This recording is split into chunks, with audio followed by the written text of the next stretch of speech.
The cold is back, so prepare your blankets and get comfortable for this long, dark and chilly night, as we let the darkness take control.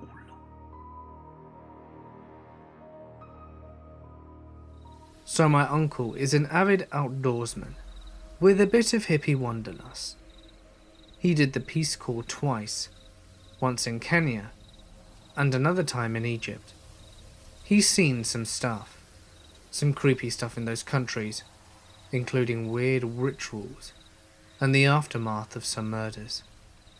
Anyway, he's an outdoor guy who always was best friends with a Native American fellow and would hunt with him in the traditional bow and arrow style just to be closer to nature. Hunt and gather from the wild and use everything up sort of attitude. He didn't take the modern world for granted. My uncle and his friend hunted deer, mainly in southern Ohio, in an area called Hocking Hills, which touches the Appalachian Mountains. A bit of the area's backstory. There have been years' worth of reports of wild people living in the woods down there, like people who go off the grid kind of deal. Also, talk of cults living in the woods. There's also a consistent rumor that people out in the world practice cannibalism.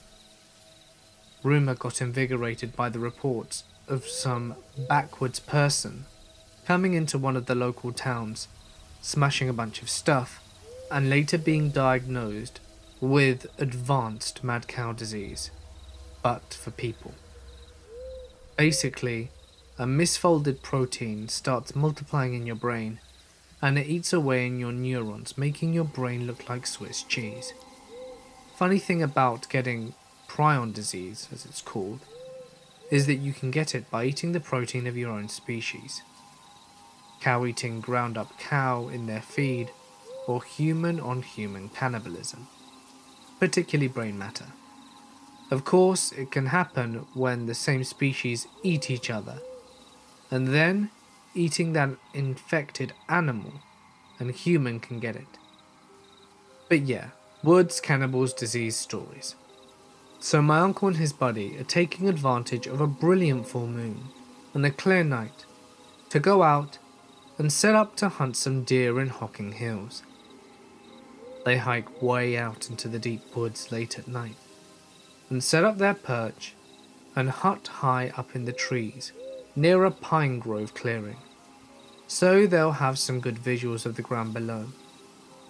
Inevitably, my uncle has to do what nature calls and leaves the perch and hikes out a bit to do his business just to prevent animals getting wind of the human scent. This is now in full moonlight, so my uncle feels pretty confident where he's going and where he came from. Then, a random cloud covers the moon and it's totally dark, and he made the mistake of not having a headlamp with him. So he waits until the cloud moves along, or until his eyes adjust, and then he hears the screaming. Not just screaming, but like laughing screaming, and very, very human sounding. Like the closest thing he said was that it was circling hyenas on the savannah that he remembered in Kenya, but also blood-curdling, like make your veins turn to ice. Just out of absolutely nowhere, and this is in Ohio. So he bolts, runs like a crazy person back to where he thought he came from, ducking under bushes and hiding behind rocks. When the laughter/screaming sound gets closer, again, this is a guy who's seen some pretty messed up stuff overseas, and he's tumbling and fumbling over himself trying to run away. So the moon comes out again, and my uncle finds himself in the pine grove clearing near where his buddy is. Quiet, then more screaming. He's like F cannibals and finds the tree where the perch is at, and bare finger climbs up that damn tree like his life depends on it, fractures a bunch of his nails, and the buddy is still up there in the perch, and my uncle is freaking out. He tells his buddy that the cannibals are here, and that they're totally screwed. His friend just laughs at him. He tells my uncle that the sound he's been hearing, the laughing/screaming, is the sound of deer in heat and getting it on. Like a bunch of deer doing it everywhere. That it's super rare to be able to hear, and that they're lucky to experience it. I think I heard that my uncle wanted to punch his friend, but they laugh about it instead, and talk about the good spot, and that they'll likely get a buck that night with all the activity, although they appreciate just how much that's gonna suck for the buck. All of a sudden, a whole group of deer trot into the clearing. My uncle and his friend get ready to shoot. But then all of a sudden, the deer stop and turn their heads in the same direction and then bolt like a stampede away. My uncle and his buddy are so confused, and then in the clearing come 3 or 4 people. They're carrying something that has the shape and weight of another person. Again, this is in the middle of the woods. They walk right into the moonlight, and it's like a freaking body they're carrying. They look like haggard woods people. They have dark, purple stuff on their upper bodies, and my uncle goes to ask his buddy a question about if they're seeing what they're actually seeing, but before he can say it, his friend shuts him up by covering his mouth. The people walk away not seeing the perch. My uncle says that his friend gets real serious and starts counting his arrows. After about 30 minutes, my uncle's friend tells my uncle that they must not sleep that night and not to make much noise, then starts mumbling a soft native chant. They don't sleep, and no one returns to the clearing, and the sun comes up. Very sunny, clear day. They look around. There's nobody. It's very quiet. They make their way down to the perch, leaving most of their stuff in the perch because they want to get the hell out of there as quickly as possible. They get back to the truck parked alongside the road and head immediately to the nearest ranger station to tell them what happened. They both get the breathalyzer because, yeah, the story could have totally been the product of one too many Budweiser lights, but they're stone cold sober. They convince the ranger that something went down. A few rangers then go with them, back to check the clearing out, and for my uncle to get his gear. While my uncle and his friend are packing up the area, the rangers walk into the area, and then all of a sudden, they all get buzzing. My uncle goes to see what's up, and the ranger found a few blood spots that look like a blood trail. They do a spot check of the blood with their gearbox, and determine it's not deer, but rather human blood. My uncle's like, well, forget this, we're gonna leave the ranger in order for them to radio the station. So fast forward later that day when my uncle and his friend are back home relaxing a bit after the ordeal. Both guys are fastidious and clean everything to put away, and then my uncle said that his friend just stopped, dead cold, and then looks at him. He tells my uncle that he began the night with 2 quivers with 6 arrows each. He now only has 9 arrows. There are 3 missing. He for sure counted 12 when he recounted in the middle of the night, and shit went down. In their haste, they left the hunting gear all the way up the perch when they got down in the morning, but it was secure, like everything strapped into quivers and then strapped in the perch. So someone must have been watching them that morning and taken the arrows when they left. My uncle's friend promptly got rid of his bow and arrows after that, saying that he can't have them around anymore due to bad spirits. Even did a ritual with some of his tribe and my uncle, as they touched dark spirits and had to be purified.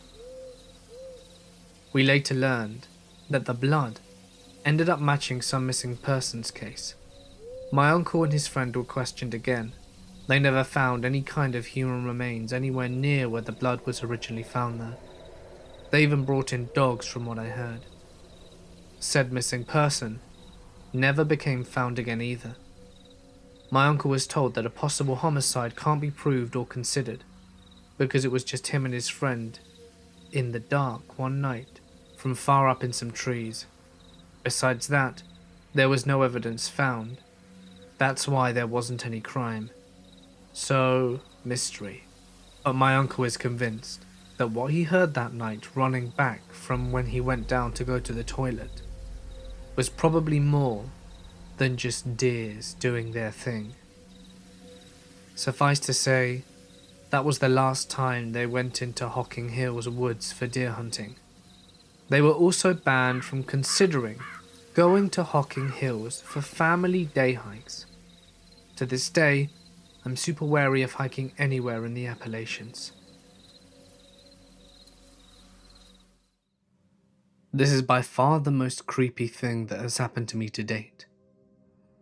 I usually feel fairly safe in my town, but this one incident has certainly awakened me to the fact that no place is perfectly safe.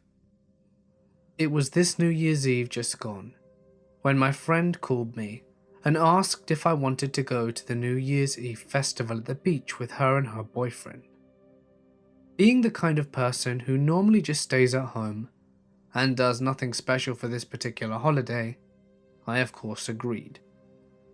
New Year's Eve in my town holds a festival at the beach in celebration. Rides and games are set up, bands play live, clubs hold late night fancy dress parties, and at midnight on the dot, a series of firework displays are put on for the public.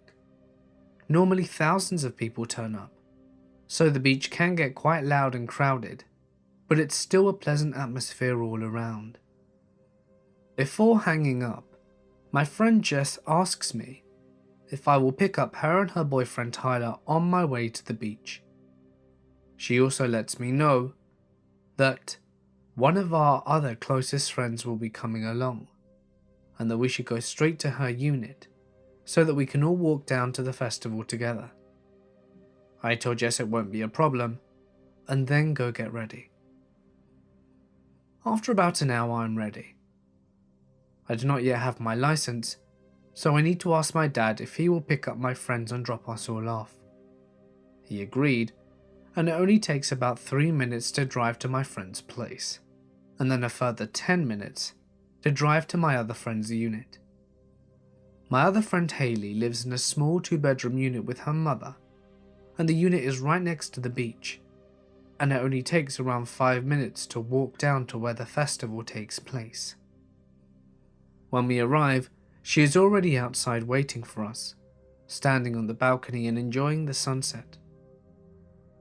We all file out the car, making sure to thank my dad for dropping us off, and then head upstairs to greet Hayley. We all hug and begin catching up, as we hadn't seen each other for a couple of months. We all headed inside for about 10 minutes to grab a drink and catch up a bit more. Hayley's mother came out and spoke to us for a bit as well. At this point the sun had almost very well truly disappeared, and so we decided this was the perfect time to head down to the festival. The walk down to the beach was pleasant. It was a warm summer night, and there was a cool breeze to ward off the heat, and the whole area smelled of cotton candy, buttered corn and warm donuts. We spent the first few hours going on rides together, and then we went and bought some food and sat down on the sand to eat it. So far the night was amazing, as usually whenever I went out with my friends, there was always a parent with us, but not this time. It felt great. It felt like freedom. After eating, we went up to the stage where the live bands were playing and danced for about an hour. There were plenty of classics being played like YMCA, Time Warp, and various hits from Greece. All in all, it was a really fun time. After an hour of dancing to music, the four of us decided to head back to Hayley's unit for drinks of water, as we had all spent all our money. At this point, it was well and truly dark and around 11 o'clock, and the heat of the day had subsided to a pleasant warmth. We walked along the path merrily, saying Happy New Year to every passing group or cop. A few partygoers on the 4th floor of the apartment complex shouted, "Hope you have an epic new year," drunkenly at us, and we laughed and wished them the same. As we walked further away from the crowd and the noise, the lights grew less and less. There aren't many streetlights near my friend's unit, and we were soon engulfed in a soothing darkness, with only the moon to light our way. It was at this point that I for some reason began to feel uneasy. It was too quiet for my taste. You know that feeling that you get when you're being watched? Or at least when you think that you are being watched? That exact feeling washed over me, and I subconsciously moved to walk in between Haley and Tyler, instead of walking on the outside of the group. I shrugged off the feeling after that, attributing it to the fact that perhaps my ears were just used to the loud noise of the festival. They were ringing a bit after all. We ran into another group of people that we knew from school along the way, and the feeling was completely forgotten. I had missed these people after graduation, and immediately struck up friendly, light-hearted conversation. We parted and made ways to Haley's unit, and climbed the stairs in. Haley's mother and her boyfriend greeted us upon arrival, and we all got drinks of water from the refrigerator before relaxing together on the couch. We were all a tad worn out at this point, and the fireworks weren't for at least another hour, so we decided to chill at the unit and head down to the beach around 11:45. We all joined around and had snacks, and then Haley asked if she could sleep over at my place. I ring my folks to make sure it's okay with them, and they give me the okay. My parents love having Haley over. She's a very well-mannered person and likes to help out where she can. At 11:45, we all leave the unit and begin heading down the beach. We only get about a minute down the road before Haley says that she has forgotten her pain medication for her bad knee, which she is supposed to take before bed. At this, Jess seems a little annoyed but reluctantly agrees that we should go back so that we don't have to make another trip back before the night ends. We head back, and the whole way Jess seems to be a little distant, like her mind isn't on the conversation at hand, and she's more focused on something else. I am the most quiet and observant of the group, so I notice her silence quite quickly, since she's usually quite a chatterbox. I ask her if she's alright, and she just says, "Of course," and so I simply leave her to her thoughts. Perhaps she was just pissed that we had to go back and get the pills. Upon retrieving Haley's pain medication, we head back out again, and this time Jess suggests that we walk on the other side of the road. It's more well lit, and there are parents with children on the playground. We think nothing of it and agree, as both Haley and I have poor night sight, and a bit of light would be rather welcome. When we are halfway across the road, Jess mutters to me, "Don't look behind." My first thought is that maybe there is a drunk person with their pants down, urinating against a wall or something. But then Jess adds to the whole group, "Walk faster." I begin to feel uneasy, and immediately we all obey her request, knowing that whenever Jess tells us to do something seriously, it's usually for good reason. Word goes around the group to not look back, and despite the nagging human instinct to look, I trust Jess. When we are across the road, I ask Jess what was wrong, and what has her so on edge. She replies, "There's 3 guys in black hoodies following us. I recognized them from earlier." Earlier? I think to myself, puzzled. And then Jess explains that she saw those same 3 men when we came from the unit from water earlier. A chill runs down my spine, and I realize that my sense of being watched probably came from those men. What made me even more creeped out, though, is the fact that they had waited for us to come out.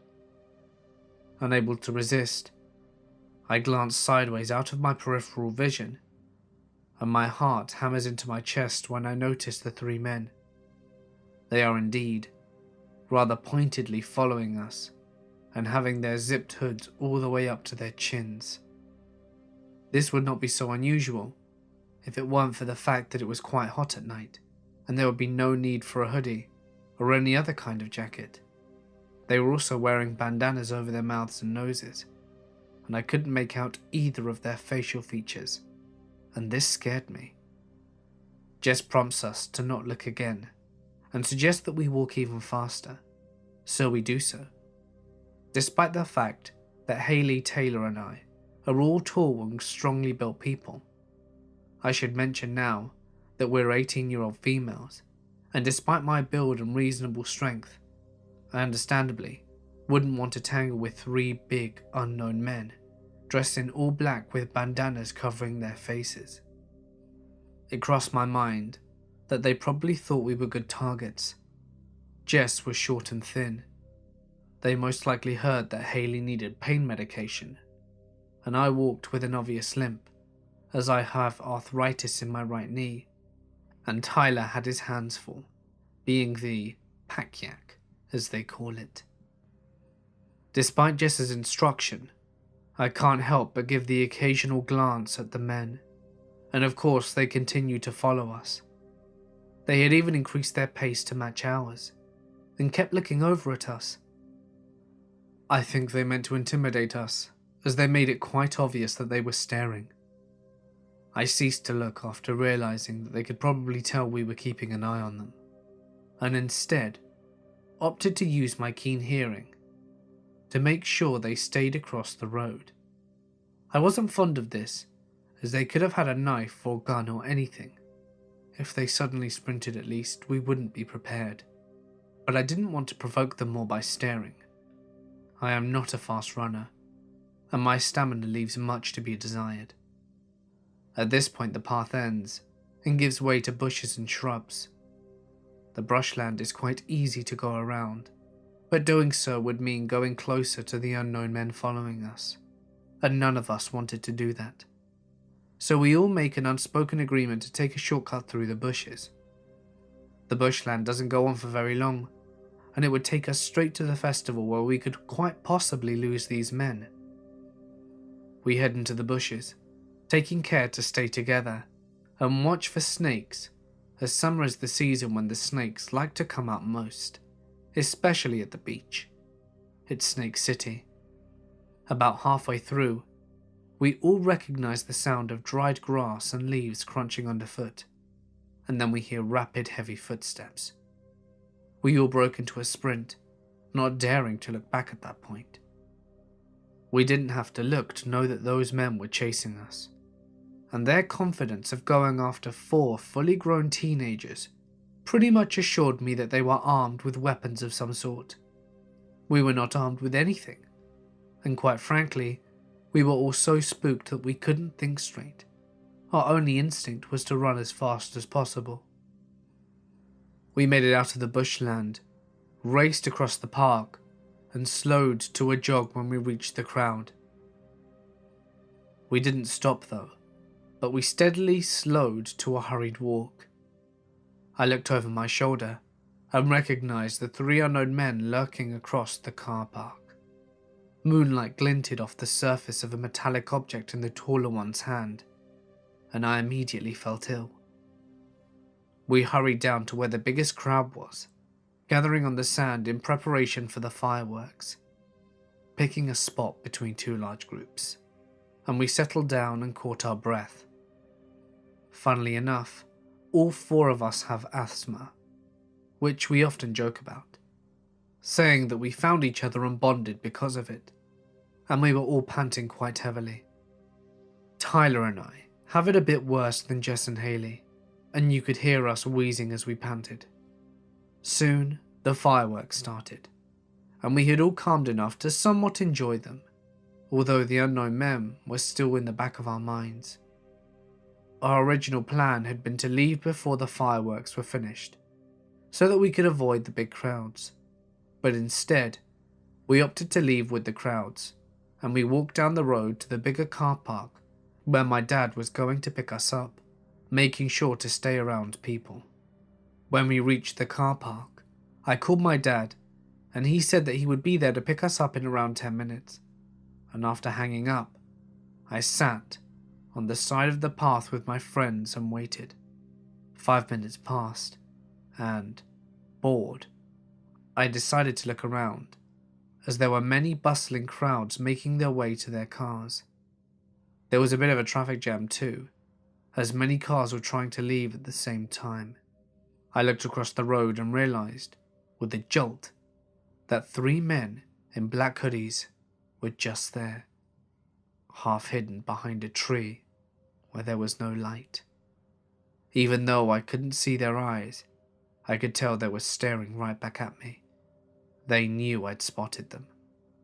The taller one discreetly showed his knife, waving it a little as if to taunt me. Then he raised it to his throat and made a slow mock slicing motion. I quickly told my friends and we moved to a different spot, making sure to stay in the light and stay in sight of people. My dad arrived shortly after, and we quickly climbed in the car and none of us spoke a word of what happened. And since then, I haven't had any issues with anyone following me or my friends. It still gives me the creeps though. Whoever those men were with their intentions could not have been good. My father is a logger, specifically one who operates a tree saw, which is basically a giant machine that is capable of cutting down massive trees and cutting them to specified lengths, which means he spends a lot of time alone in the deep forest. The way my dad's logging crew was set up is that he would be told where he was supposed to cut down trees, and he would go do that and be paid based on the amount of trees he cut, not on how long it took him. So my dad used to work 16 to 20-hour days constantly to try and get as much done as quickly as possible, and then the rest of the crew would come clean up the trees and ship them to the mill. He used to work around 50% of the time alone, and the rest of the time with another tree saw operator called Renee. He would use radios to communicate back and forth when they were working together. So anyway, my dad and Renee were put on a new job site, and about 10 days in, everything was going as planned. But they constantly heard weird chitter-chatter over the radio that was such poor quality, no words could be heard, and whatever radio channel they changed it to, it followed them. As they progressed through the job and went further up the mountain, the words from the radio slowly became more audible. Both of them agreed, based on the small parts of conversation that they could hear, that something was wrong. They also started finding weird containers all over the place, and signs that people had been there. People should not have been there, as it was a 2.5-hour drive up a mountain. They had to spend 3 weeks clearing out the road, so their trucks and equipment could make it up. They came to the realization that they are in a very secluded area, with people who shouldn't be there, and the worst part is, they aren't scheduled to leave for about another week. They would only leave to refuel the truck with gasoline for matches, and they would buy supplies and sleep in campers. One day, Renee comes across a tent and calls my dad over. They investigate the tent and find one lone sleeping bag and a duffel bag. They investigate the duffel bag and find many pairs of children's underwear and things that appear to be a rape kit, like rope, duct tape, sketched images of children being molested, and photographs of children that appear unaware that they are being photographed. In the tent, they also find a small amount of food, which includes canned goods and an apple, which proved that the tent had been occupied recently, because there was no mold on it. They are now alone on a mountain with, at best case scenario, is a really messed up individual. Renee instantly wants to get out of there, but my dad, being the hardest working person I've ever met, insists that they need to finish the job and then leave. They decide that they will not talk over the radios except in case of emergencies, and use it to see if they can hear anyone talking over it. My father and Renee are now in close enough range of whoever has been talking over the radio to hear the conversations between two men about collecting water and wood for the fire. Nothing abnormal, except for the fact that these guys don't belong here, and that the tent is undoubtedly theirs. At the end of the workday, my dad hears them on the radio, talking about one of them collecting brush for a fire. My dad then hops on the radio and attempts to communicate with them about what the hell they are doing. I believe he said, "Who are you and what are you doing here?" After this, the conversation between the men abruptly stops and they never pick up. That night, Renee wakes my dad up and whispers for him to get his gun. Someone's outside. My dad has told me that the first thing he hears when he wakes up is the quiet shuffling of footsteps. My dad fumbles for his gun and finds it, but realizes that he doesn't have it loaded and has next to no idea where his rounds are, and Renee has nothing. And the thought of calling the police is absurd for multiple reasons. They hear a jiggle on the doorknob, and it opens. The camper is far enough off the ground to where you had to jump in, and there is no ladder or footstool. It just stays open, and neither my dad or Renee move. They hear scratching right outside the door though, and after 4 minutes of scratching, my dad can no longer take it and nods at Renee. He quietly gets up and walks towards the camper door, and the second he reaches it, he is met with an intense pain across his right eye and to the left of his cheek. He has been cut and falls to the camper, hitting the ground hard. A man with a knife gets on top of him, and he is soon being kicked in the top of the head by a man behind him.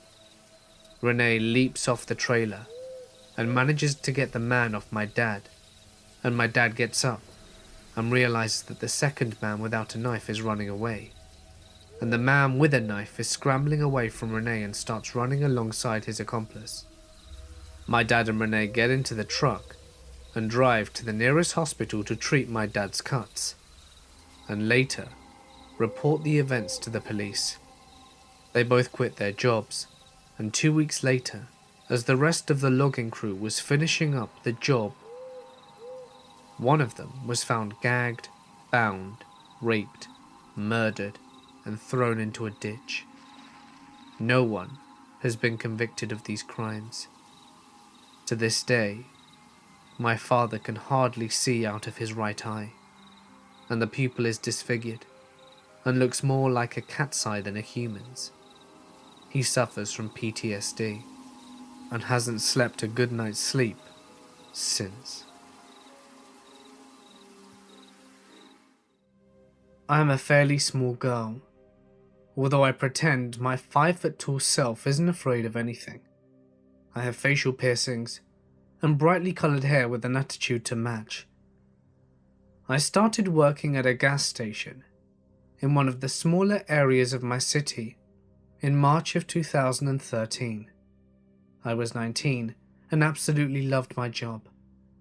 I had lovely regulars and one or two creepy late night visitors every so often, but nothing I couldn't handle on my own. Shortly after, I started work at an ice cream shop and a barber shop, both owned by the same family, opened up in the same plaza. Super cool, right? One day in summer, the barber came over to the gas station, drove over one of the gas tank covers, and sort of flipped, leaving the pipe leaking down into the tank exposed. Because the gasoline is stored in huge tanks underground, any opening in the pipes leading to them is a hazard for many reasons: sparks, rainwater, etc. And of course, knowing the risks, I was worried.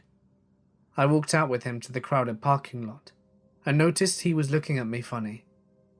He said, "You look good today," which I shrugged off as a genuine compliment. Careful not to give him the wrong impression, I just nodded a quick thanks. I was uneasy about the way he was looking at me, but I didn't stress too much because there were people all over the place. I quickly kicked the cover over back in place, not really wanting to bend down before I thanked him, and I headed back to my spot behind the service counter, knowing there would be customers waiting for service. He came back in a short while later with a bowl of ice cream from his other shop and placed it down on my counter, saying, "I'm sorry for pulling you away from work. I was just worried about someone getting hurt." I smiled and thanked him, moving the bowl over to the other side of the computer. I went to get my wallet and he promptly refused, saying all I needed to give him was a kiss. I laughed, thinking he was just harmlessly joking, like most of my elder clientele. And I joked, saying, "No kisses, but if I could, I would give you a hug," just assuming he knew about the rules of my workplace, as well as general not being a creeper. Following the little exchange, he told me there was some mixed up chocolate bars on the outside of the counter, as well as a couple of empty boxes. My work was always very picky about the display at the front, so without thinking, I immediately went over to fix them. I felt his hand graze my behind, so I quickly stood up and stomped my foot on his, saying, "I think it's time for you to get out of my workplace and go back to your own." I quickly made my way back behind the counter, and he thoroughly apologized, saying something about how he was just adjusting his apron and that he would never do such a thing. I started to feel a little like I'd overreacted, until I realized it was absolutely impossible for a vehicle to flip the tank cover. It clicked in my mind that the covers are made to be driven over, like the sewage drain covers, and that without some serious force, they would not move unless lifted with the gasoline delivery pickaxe thing. The barber had obviously kicked it in to get my attention, and I repeated my requests for him to leave me alone, and he grabbed my arm. He said it in a very menacing sort of way, that I would have an affair with him, before smiling and walking out the door. I threw out the ice cream right away, not having touched it, and went back to my business, trying to keep myself calm. The next couple of days went by without incident, but the third night he started to drive by after I'd closed and locked up for the night. As I was counting my cash, he would blow me kisses and wave weirdly, or sign that he was offering me a ride home. I always pretended not to see him, but I began to call people on my phone every time I had the closing shift. It escalated when I thought I saw his vehicle parked out back by the garbage bins, light off, and in the dark, with someone sitting on the driver's side. I called the police and explained what had been happening, telling them I was afraid for my safety. They came quickly and found out it was just some kid smoking dope in a vehicle that just happened to be the same make and model as his. But I felt better knowing that they had been made aware. After the police report was filed, he didn't bother me for a couple of weeks. Thinking it had stopped for good, my boyfriend took me over for an ice cream date, after checking to make sure he wasn't in for the day. The next night, I was with my friends about 5 minutes before closing. He stormed in, practically threw a bowl of ice cream at me, spitting, "Have a great night," and angrily rushed out. I was very confused and scared, wondering if he knew we'd gone to the shop. The next day, he walked by the pumps and looked around at each camera, and then back at me with a smile and a wave. I saw on the other cameras that he was looking at the ones around the building as well. I called my dad and he picked me up that night. After that, I decided I'd had enough for the day, and I went into his barber shop with an RCMP officer I knew very well. I told him he was no longer welcome on the gas station premises, and that if he came back when I was inside, the police would be notified. He started off by acting confused and a little hurt, and that I was making such awful accusations, but ended by yelling at me and telling me that he would find me and hurt me because I was a slut and would get what I deserved. I was scared because besides the one small joke I made it clear to him that he was not welcome anywhere near me. I quit my job shortly after that and haven't hung around the place besides the time I need to stop in and get gas in a rush. A few weeks before I quit my job though, whilst the creep was hanging out, another man walked in. Noticing I was uncomfortable, he waited for the creep to leave before asking me if I was okay. I smiled and said, "Yeah, of course. What can I get for you?" He told me he could start by telling him the truth. He slid me a business card across the counter, and I looked down and I saw that it was a police information card. I looked up at him, and he smiled and he said, "Give me a call to my extension this evening when you finish work. I work around here, so if anything is wrong, I would feel better being informed so I can keep an eye out." I thanked him profusely, and he went on his way. Later that night, I called and filled him in, but asked him not to file a report because the police had already been notified prior to my phone call to him.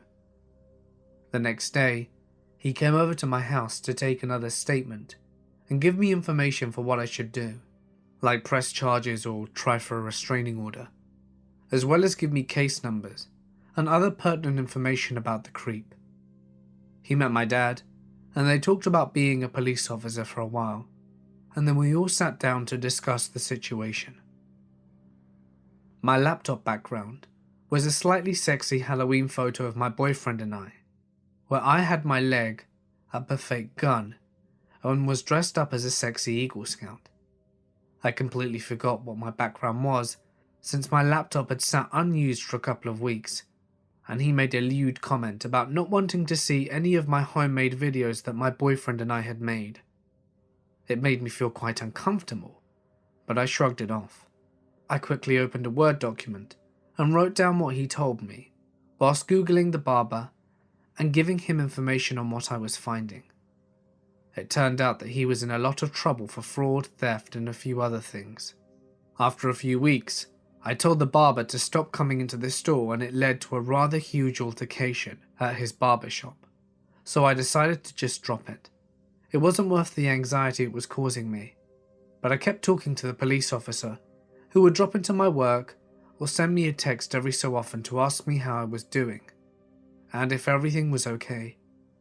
I appreciated his concern, since it made me feel like I could count on him if I was ever stuck, you know?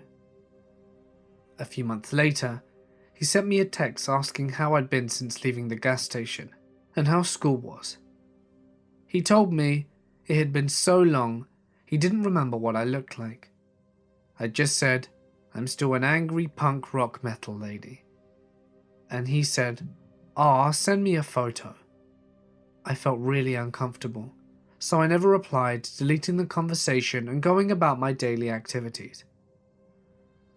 I didn't hear from him for a while, about November, to shortly before New Year's. It was just before New Year's Eve, and I was on my way to a doctor's appointment to confirm some pretty sad news, when he sent me a text asking me what I was doing for New Year's Eve. I didn't reply then and there, but a few days later, after New Year's, I told him it was good, and he asked me if I'd gotten lucky. I told him that was inappropriate and unacceptable, to which he responded, "You know, you'd be a lot less grouchy if you got laid regularly." The way he said it, along with a winky face, made it obvious he was insinuating that I go to him for that. I was so angry and scared, since he knew where I lived and worked, as well as where I went to school. I deleted the conversation and blocked the number. I called my boyfriend that night and cried about it to him. And he gave me a ton of shit for not being smarter and not keeping it. I even tried calling Apple in California to see if they could do anything to retrieve the texts, since they're all stored internally anyway. Of course, they refused because of privacy issues, but at least I tried. I saw him again in July, after a disastrous night at the bar. I was walking down the street with my friend, and he was at the end of his driveway. He asked why I never text him anymore, and I just sort of gave an excuse and hurried away. She looked at me at once, we were in a safe place, and said, "You don't even have to tell me. I can tell by the look he gave you. Promise me you won't walk down that street anymore alone." It's quite unsurprising that after all this crap, I'm having serious trust issues with new people.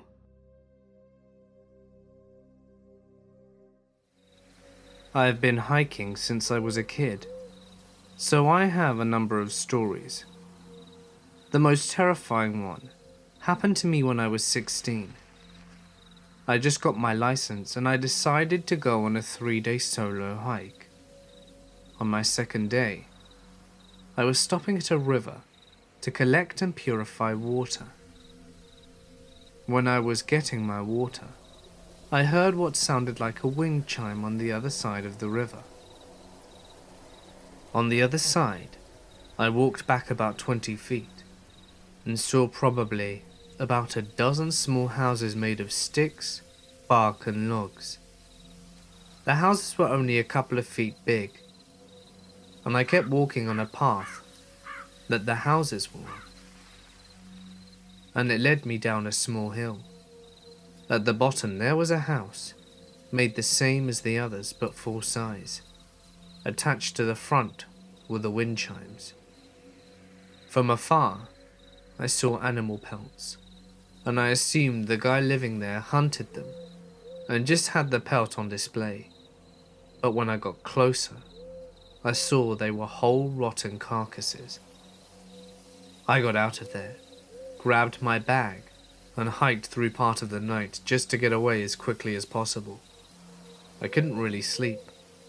I kept hearing the wind chime. I think it was all just in my head. The next morning I still had a whole day's hike until I got to the end where the rangers were. And when I got there, I told them what I saw and pointed it out on a map. They told me that they would go check it out, get rid of everything that was authorized, and if anyone was there to kick them out. They thanked me and left. I know some rangers at different parks, and I know they carry guns. I assumed they went there armed and dealt with whoever was building there. I haven't been back to find out what they discovered, and I don't want to risk it. A few years ago when I was 19, I was coming home from watching the fireworks display on New Year's Eve. It was 3 a.m. when I reached my safe, family-friendly, nothing ever happens neighbourhood. I'm from Sydney, Australia, and live in a posher and wealthier area. My friends wanted to call a taxi, because we didn't want to wake our poor parents at this hour to drive us home. Because of my stubbornness and insistence, we ended up taking the very long walk home. My friend Aidan was complaining most of the time. Guess you can't blame him. Rowan was just silent and compliant. I was cheerful. When we reached almost my street, we split ways. The guys continued on their very long walk home, much longer than mine, and I continued on to mine. When I passed a little cake shop, I noticed a guy across the street. I only looked at him briefly, but something in the way he quickly looked up at me, almost in interest, caught my attention. I hurried on anyway, because I'm usually paranoid about things, and 99% of the time it's just me, being paranoid. I turned onto my street, which was much darker than I'd anticipated. This was around 3:15 AM, mind you, and as I passed the bowling club and the oval, I kept looking behind me just to make sure. It was getting quite cold and dark, so I started feeling creeped out, but there was no one behind me. No one anywhere I could see anyway. I was halfway down my street, where the road dips down, when I noticed something on the path in front of me. I couldn't tell what it was, and at the last minute I stepped off the path onto the road to avoid it, because it looked like it might be a dead animal. And as I stepped onto the road, I turned slightly and saw that there was someone behind me. They weren't too close, but they weren't too far away either. And I remember my heart leapt into my throat because I hadn't seen them before. And for them to have gotten that close in such a short space of time, well, it didn't sit well with me. When I told people about this later, they said that I should have been quite sus. It's 3 AM in the morning, and you're quietly walking behind a girl, not even bothering to keep a safe distance? Like if you're really innocent, you'd take measures to emphasize that, right? I couldn't see who it was, whether it would be male or female, because it was just a black figure to me. It was a very brief glimpse. I was scared though, so I whipped out my phone and started to call Aiden. I kept calling him, but silly Vodafone wouldn't connect me to him. So I tried calling Rowan, but he wouldn't pick up either. I kept this up at least 5 times, getting increasingly anxious, but not daring to look behind me to see if he was still there. I'm glad I didn't actually. I think I would have really freaked out if I confirmed it. By that time, I'd just reached my driveway, and I hurried up it, thinking I would be safe. But, as I was halfway up, I looked over my shoulder again just really quickly, and I saw the figure again. The way I explain this next bit is really confused and muddling, because on the one hand, it may have just looked like he was merely passing my driveway, but on the other, I'm much more certain that it looked like he was about to step onto it. At that precise moment though, it occurred to me that he might be my older brother Jonathan, because no one else would bother walking up my driveway, even if this guy was following me. It never occurred to me that they would really go to all the lengths of going up my driveway as well. I thought it would be completely safe, because I had the advantage of having my house close when he started following me. However, something about the build of the figure didn't really seem like Jonathan to me, so I hurried on in anyway. My beautiful, wonderful, amazing mother had stayed up to wait for me, and I'm so grateful, because she opened the door as soon as I knocked. I hate to imagine what would have happened if I had to have waited for a while. I went inside, but I left the second door open and the outside light on because I thought Jonathan might be coming in any second now. But my mum was like, "You can turn them off. He came back 2 hours ago." I did get a little creeped out by then, but I just dismissed the thought because we are all so quick to think that we are always so safe. I closed the door, shut off the light, and went to grab a drink of water. My mum went to bed, and I went to my room to grab my clothes, and then went into the bathroom to take a shower, and I switched off the living room lights. This is sort of funny now to think about it. Before I took the shower, I replied back to a message from Aiden who was asking if I was home safe. I demanded to know why they hadn't picked up the phone, and then told him that I was creeped out for a few minutes, but it was okay. Then I showered. I actually thought about the figure. I wasn't too convinced that it was following me, but my mind did teeter into wondering this or that. In any case, I remember thinking that it was okay because I was safe now. Then, near the end of my shower, I heard something at the window. It didn't sound like the usual creaking or bumping of an old house. The way I described it to other people was like the sound of someone resting their hands against the window to steady themselves. It sounded really unnatural, I know, because it caught my attention straight away, and I immediately jumped to the possibility that there might be someone outside. And I know that only a really strange sound could make me do what I did next, which was turn off the water and crouch under the window, hiding and waiting. I waited for some time, too scared to move for a few minutes, but there was nothing. So I gingerly crawled out, still too scared to stand up properly, and I switched off the bathroom lights. But then, it was impossible for me to dry myself and dress myself. So I turned on the heater light, which is much smaller and dimmer, but as I did that, I noticed at the window there were very small blue lights. That certainly didn't belong there. The only way I can describe it, it was almost like the keypad of a phone was lit up. I was so scared, but I switched off the heater light as well and backed into a corner, my towel wrapped around me, and I waited. It seemed like a long time that I waited. I was too scared to unlock the door and move because I knew it would make a lot of noise. And as I waited in the pitch darkness, several blue lights came on outside the window. It became very bright, and they were moving it, trying to shine it through the window. Now that I think about it, was it a phone? I'm not sure. But that did it. I practically bolted for my mum. I unlocked the door and went into my parents' room, trembling like a leaf, and gibbering that there was someone outside the bathroom window. I was very clearly upset. My mum ushered me around, trying to find a safe room for me to change into. My dad apparently heard the footsteps hurrying back down the driveway, and I'm glad he did, because the situation feels so unreal to me. I'm not even sure if it really happened. Maybe I imagined it, but this is all confirmation that it was not my imagination. I was so shaky. I slid into bed and couldn't sleep the whole night until morning. And even when it was morning, I was terrified, especially when I heard Dad leave the house and go into the backyard. So that's my lesson learned. I'm never walking home at night again. I'm even a bit worried during the day. We never did find out who it was. People wonder if it was the same person I'd passed earlier, but I don't think so. My brother doesn't think so either. He says that it may have been someone lurking at the oval, who came out of a little hole as I walked past the supposed dead animal on the path, because of how suddenly he appeared behind me. Please don't go walking home alone at night, girls.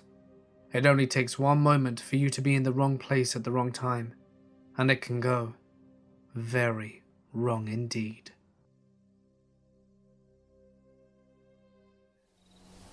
My buddy Todd and I were camping at a small state lake in Kansas. The park is surrounded by farmland, with about a mile-long gravel road leading up to it, which then goes into the woods and descends to the lake. As anyone who is familiar with gravel roads can attest, it's easy to hear someone coming. The campsite we were staying at was in the hills above the lake and wasn't frequently used, but unfortunately is closed now. We are both light sleepers and would wake up to a moose rustling the leaves near our tent. That night, we were up until sometime after 1 a.m, talking about the old days next to the fire, and we were asleep at around 1:30. We don't like to drink in the woods because it dulls our senses, and we slept somewhere restlessly and woke up to every tiny sound that night. Every sound, except one that would explain why there was a large bottle of baby oil squarely in front of our tent door in the morning. We both looked at each other in shock and packed up our shit to leave, in case it was a threat of something to come that night. This second story also happened with Todd, but it was at a different campground. We used to like to renegade camp, which is a term we made up about camping places that we weren't supposed to be in. We'd choose a park that had a good chunk of woods and closed at sundown, park our cars in a nearby neighborhood, and walk in before the park closed, We'd set up camp, and after the park was closed, we'd have a little fire in our low-key camp. Very good times. On one of our renegade camping trips, we were staying at the far side of a lake that was very rural. We had some friends drop us off during the day, and we walked deep into the woods near the lake. On this side of the lake there was no camping allowed, and we hadn't seen anyone else at it. We didn't camp near the water because we didn't want to be seen. The woods were packed with locust trees, with those giant medieval torture thorns, and strung between those trees were ropes like spider webs, with huge face huggers. It made for some pretty uncomfortable progress through ravines.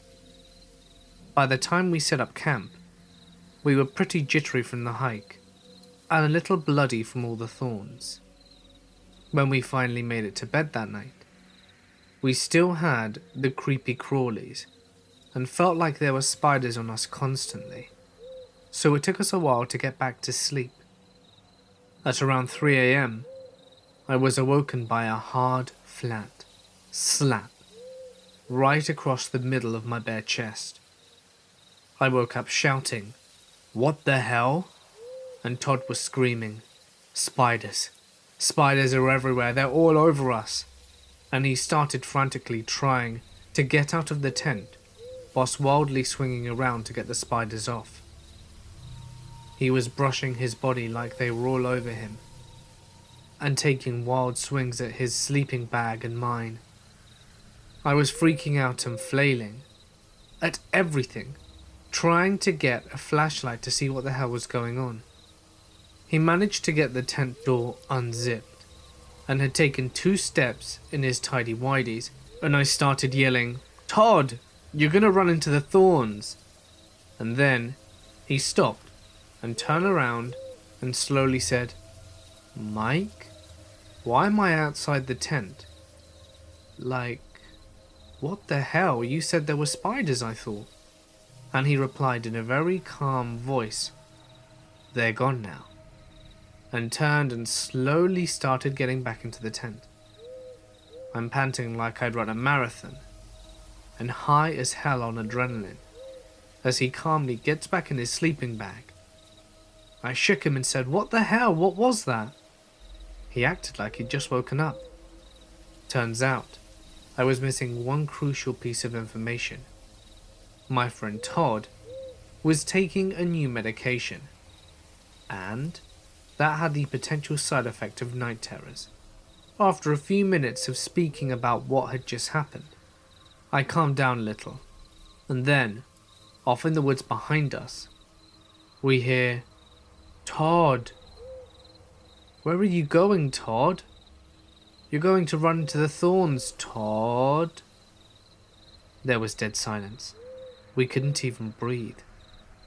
We whispered to each other, "What the hell was that?"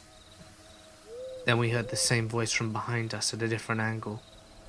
It travelled several hundred yards left in a couple of seconds. "Todd! I'm trying to find you, Todd! Where are you?" Holy shit! What the hell are we gonna do? We can't run into the woods, we'll get destroyed in the thorns. We can't hide from something that can move like that. The voice didn't echo. It was just kind of out there, but sounded like it was 50 yards off still. There was no sound at all. Nothing was moving. Then, Todd almost gave me a heart attack by yelling out into the night, "I'm fine. Go back to bed." And I slapped the shit out of him. We never got a response. We turned on every light we had, built the fire up until it was about 6 feet high, and waited with wide eyes and pocket knives drawn for the morning to come. I've never been back to that park since. New Year's 2009, going into 2010. I went to visit a friend who was attending university in a nearby city. The house she lived in happened to be a street away from the house I was born in, and spent the first 7 years of my life in. so I knew the area reasonably well. There were 4 of us girls, but only myself and the girl who was going uni knew the area. Basically, her house was at the edge of a walled park, which was locked overnight dusk till dawn. On the other side of the park was the main body of the city, including the uni itself, and the majority of the pubs and clubs and drinking places. To get from one to the other, you'd have to go around the park, which for the most part is reasonably well lit. We'd spent the night out over New Year's and we'd all gotten pretty drunk. The token lightweights were smashed. The normally sensible ones of the 3 of us were hiccuping and falling over the place, and saying she loved all of us. The uni girl was the usually messy drunk, but she seemed to be holding herself together, though she and I were also stumbling and noticeably drunk anyway. We took the route over the top of the park because it was marginally quicker. As we walked along, we passed the opening of a back alley, where we saw a man just standing in the middle of the lane about 30 yards away. He wasn't on his phone, he wasn't with anyone. He was just stood stock still and dressed in dark, nondescript clothes, directly in the middle of the empty alleyway just facing us. Unigirl and I clocked eyes, and both of us knew something was up with this picture. Sensible girl drunkenly decided it would be a great time to yell Happy New Year at the top of her lungs and enthusiastically wave at him. Unigirl and I dragged her away from the alleyway and quickly marched both of them onwards. The Unigirl asked me if he was following us, and my heart stopped as I turned my head and saw he'd left the alleyway. We sped up. Now Unigirl and I realized the predicament easily. We were closer to the front entrance to her house. It was terraced, so a huge row of connected houses. But that could mean that the man, who was casually walking behind us, but definitely gaining, would almost certainly know where we were staying and which house my friend lived in. We decided to take the risk to go around the back, and luckily lost him before we got to the alleyway entrance, so he wasn't 100% on where we'd gone, or into which house we'd go into. Uni and I got the sensible girl and the lightweight settled down, and began sneaking looks out the front window curtains, only to see him walking up and down the road on the other side, quite obviously peering into windows and looking at lights that were on in the houses. Our skin crawled, so we phoned the non-emergency police number and told them what happened. They sent a car around the block, and we saw the dude quickly disappear after that. The next morning, we told the other 2 what happened. They had no clue the danger that we'd been in. We had the TV on in the background and the local news came on. A girl had been separated from her friends whilst drunk the night before, and had been attacked and raped in the same road we saw the man in the first place. Collectively, we were shaken by what could have been. The second part occurred when I happened to move back to the area in 2014. By then I'd totally forgotten about this episode, so I was trying to settle into my job, which had brought me back to the area. I was again on the other side of the park, this time at the bottom, and my new house was a few roads back from where the uni girls had been. So I basically would walk this same road every day to and from work, through the park during the daytime, and along the lower wall of the park at night. I would work late on some days, with my hour rota until 11 PM, but often I wouldn't leave to walk home until 12, 1 or even 2. It was a shit job. They kept putting me in on Friday and Saturday nights, which I didn't mind at all, but then 2 Saturdays in a row, I felt like I was being followed by someone. Though both times I was able to go into a shop to lose them, or to get a friend who lived on their way to come outside their house and chat with me, until the person following me turned around or went a different way. I wasn't rotated for weekends for a little bit, so it didn't escalate. And it didn't happen on weekdays, so I thought I was being paranoid. A couple of months later, however, I stayed late at work on a Friday again. It was around 1:30. I was exhausted and ready for bed. I was sleepily wandering my way home, not really paying attention to my surroundings, when a man from the other side of the road crossed towards me. I was immediately alert, wondering what he wanted. He asked me if I had a light, but I said no, I didn't smoke, and kept walking. He kept going in the opposite direction behind me, but then I heard his feet turn and his footsteps follow behind mine. I just kept walking. Maybe he was going home for a light. I took my next turn, and sure enough, so did he.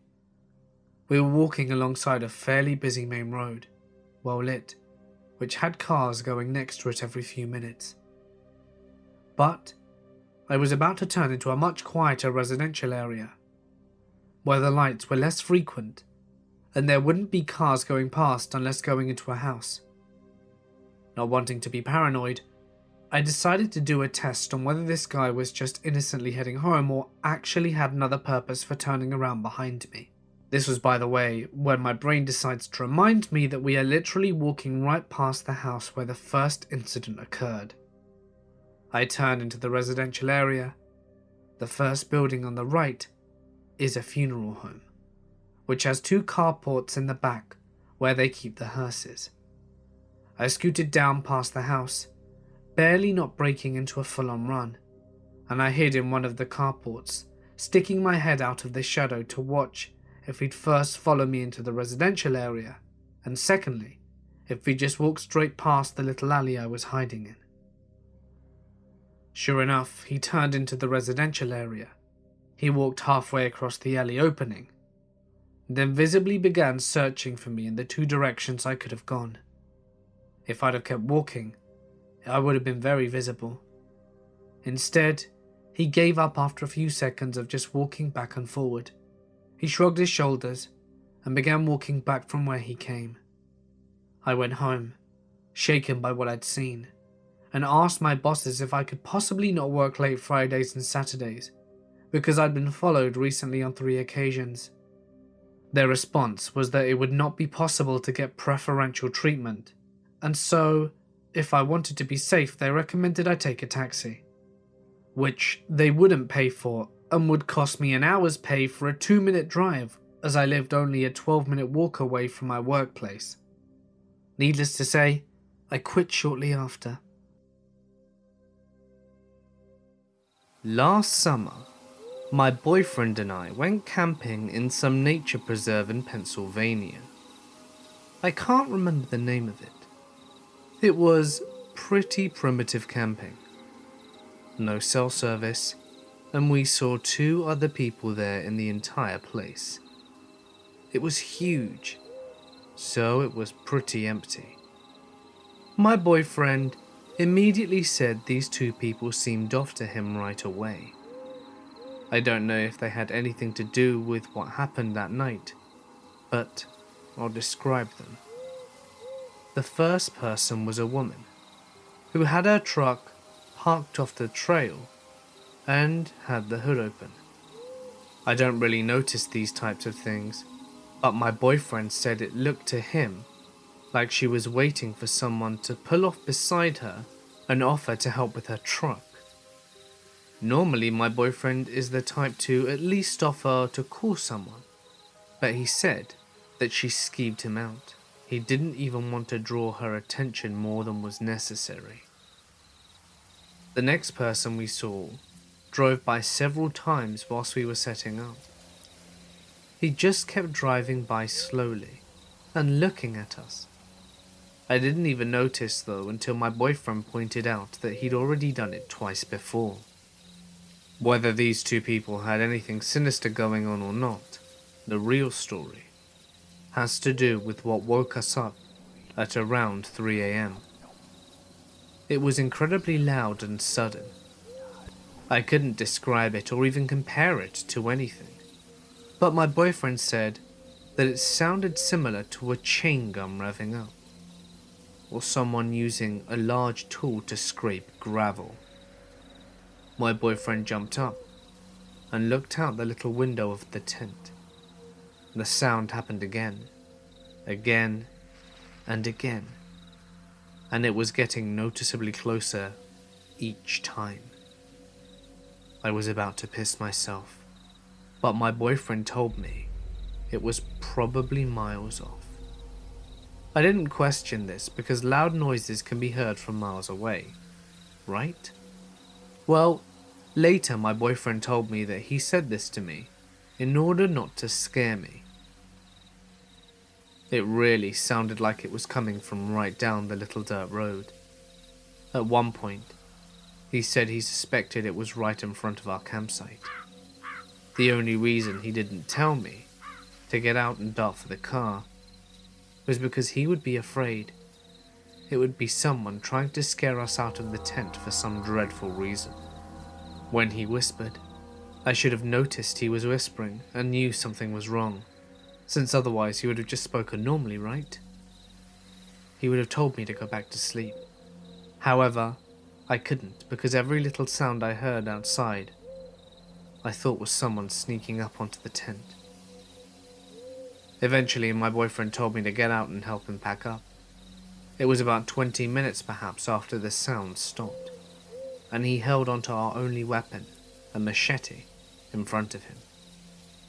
It was a full moon, so we didn't need a light, and while we were packing quickly, I noticed an empty beer can close to our dead campfire. It certainly wasn't there when we went to sleep at around 10 p.m. as neither of us even bought any beer. Thankfully, we got out of there, and the rest of the trip we had a blast, and we either camped in areas well populated by the campers, or got a hotel room. Sometimes, it's just not worth the risk when in the middle of nowhere. When I was a kid, hiking along a coastal national forest area with my friend and his dad, I went alone down an overgrown side trail to pee.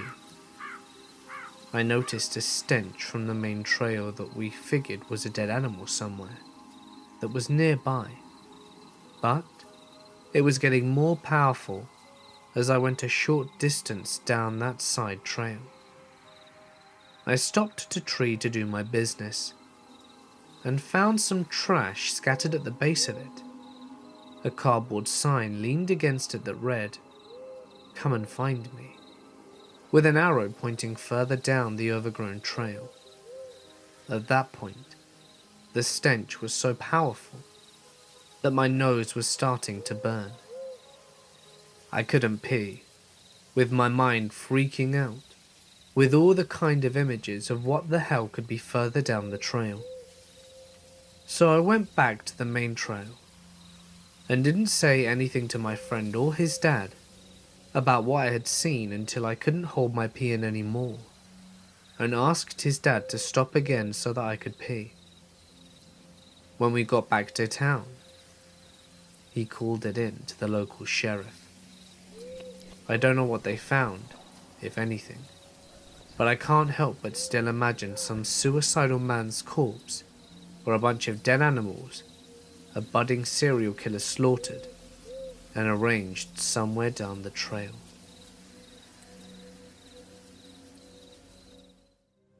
I've had my fair share of creepy people throughout my life.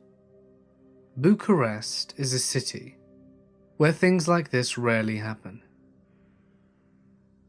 So just take it from me, I had bad luck. First of all, let me just say that I'm not your average scaredy cat dude who legs it when someone stares at them for a long time. I'm also not the kind of guy that would hide under his bed if my house gets broken into. You better believe I'll stomp their asses with no regard for my own safety. Keyboard warrioring aside, there have been a few moments that I've had with total strangers that have been genuinely scarring and absolutely terrifying. I'm going to be talking about the most messed up situation that I've ever been in my life, and I profoundly hope that it never happens again. The incident happened 4 years ago before New Year's Eve. I was 18 at the time and had finished high school in summer with no activity and nothing else to do. So I decided to look for something I could do part-time with my limited skill sets and talents. The only thing I was remotely good at was playing video games and boxing. My mum found out about this casting job in a newspaper article, back when she didn't know how to browse the internet. And she called and set up a meeting, without really talking to me about it. I decided to just play along, since I was searching for something anyway, and casting in some shows seemed like an awesome choice. I'm 6'1", and I was skinny at the time, so I figured that they would make me wear stuff like a clothing model. Needless to say, my naivety got the best of me, and I didn't realize that things did not work that way at all. I got to the casting studio, and the place was a total wreck. It was in some run-down building at the edge of the city. No windows.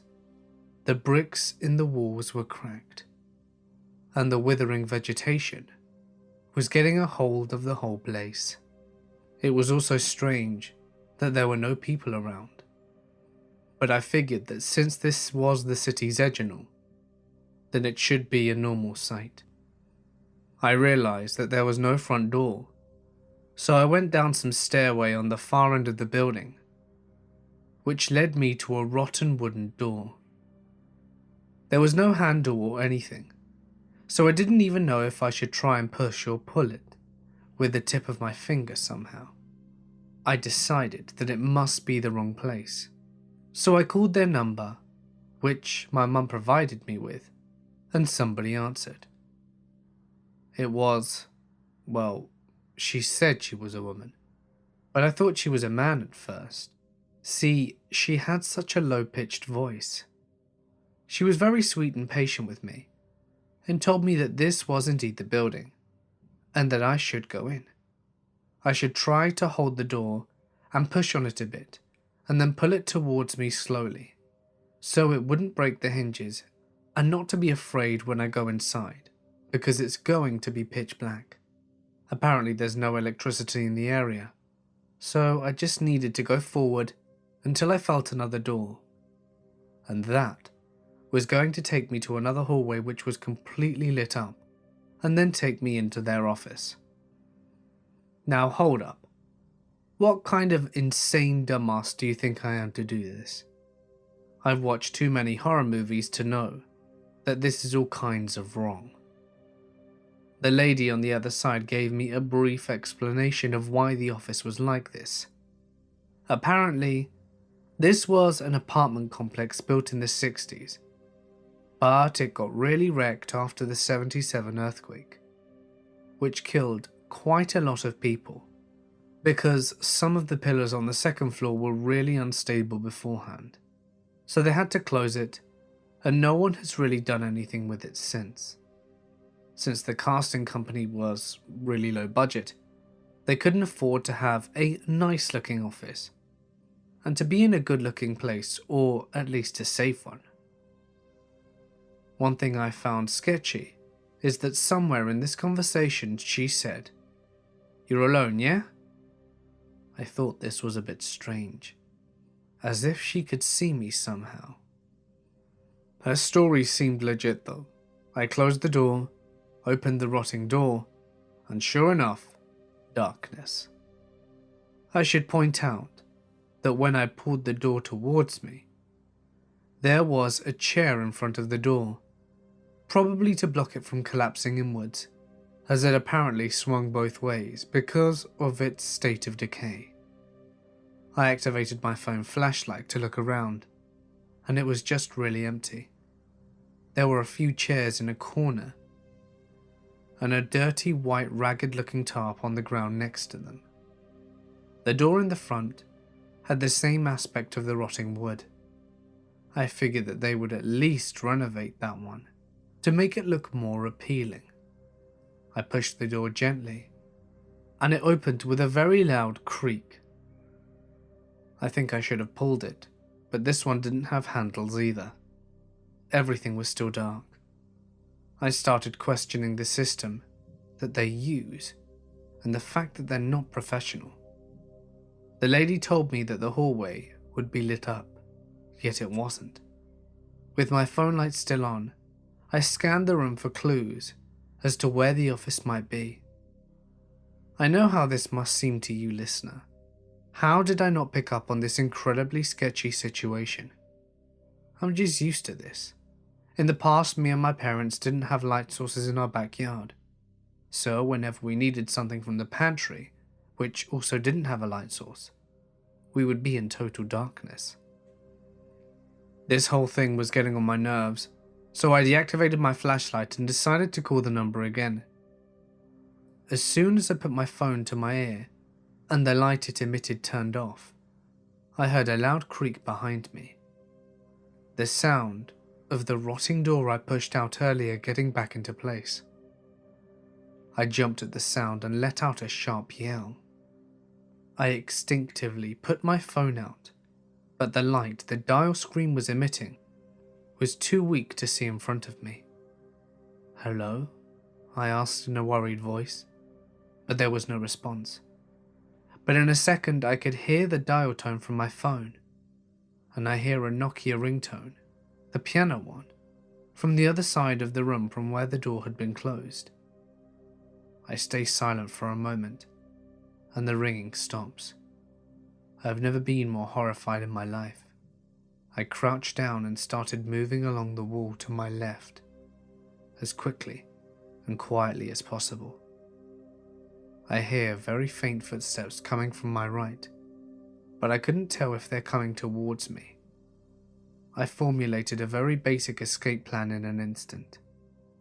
I had a general idea of where the door was, and the footsteps seemed to be directionless.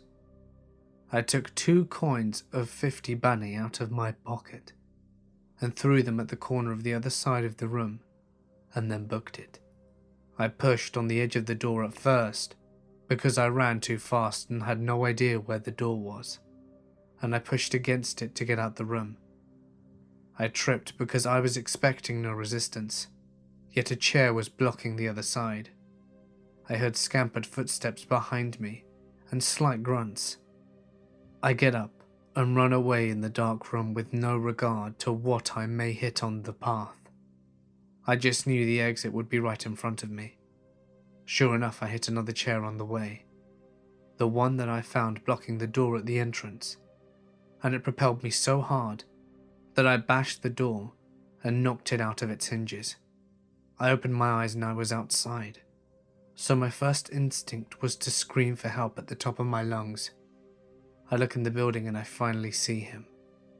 A tall, overweight man, probably around 300 pounds, carrying a cloth in one of his hands. He was wearing a white tank top and jeans or sweatpants, and I wasn't really paying much attention at the time, but the expression on his face was one of pure anger. I scampered around and ran up the stairs as fast as I could, and then turned right into town. I ran for about 3 or 4 minutes at full speed, not stopping for anything, until I finally reached a main street and saw a lot of cars. I was still in a panicked state, so I beelined to the nearest taxi and told him to take me home. I called my mum when I was halfway and told her everything that happened. She felt sick to her stomach and started crying that she put me in a situation where I might have died. Later that day, I filed a report at our nearest police station, and they sent a dispatch there. We were informed that they found traces of a few blunts, which had cannibal saliva and a double-edged razor on the ground. They also found a broken Nokia flip phone in the dirt outside. My parents told the police that if they find anything else, to please contact them.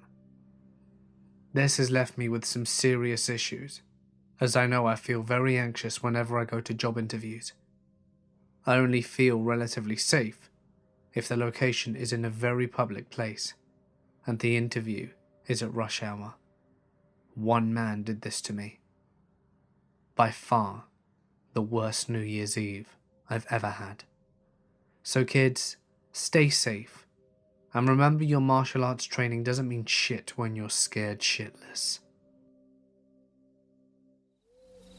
I was camping in Lake Tahoe with my family when I was 18.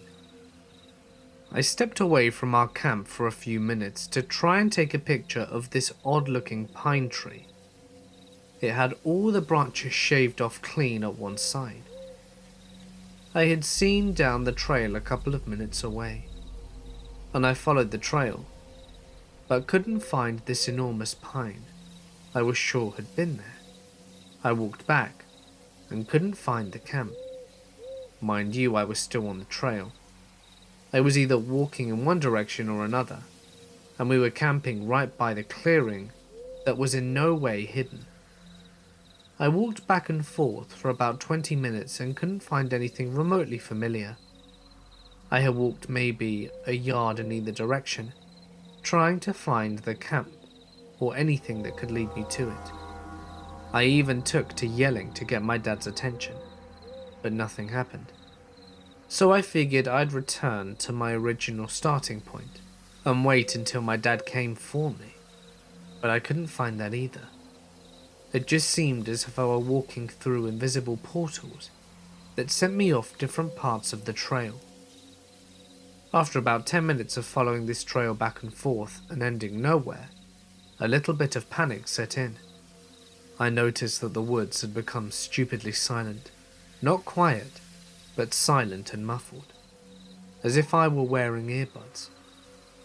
Then I heard the ocean, not the sound of water, but the actual thunder of big oceanic waves crashing against rocks. Only that sound and nothing more. Finally I panicked, and just booked it through the opposite direction. After a few minutes of running, I found myself in a familiar spot, and then I made my way back to camp. To me, the whole ordeal seemed to take about 30 to 40 minutes tops. My dad actually told me that I had been gone for 3 hours, and that he himself had walked after me and couldn't find me anywhere.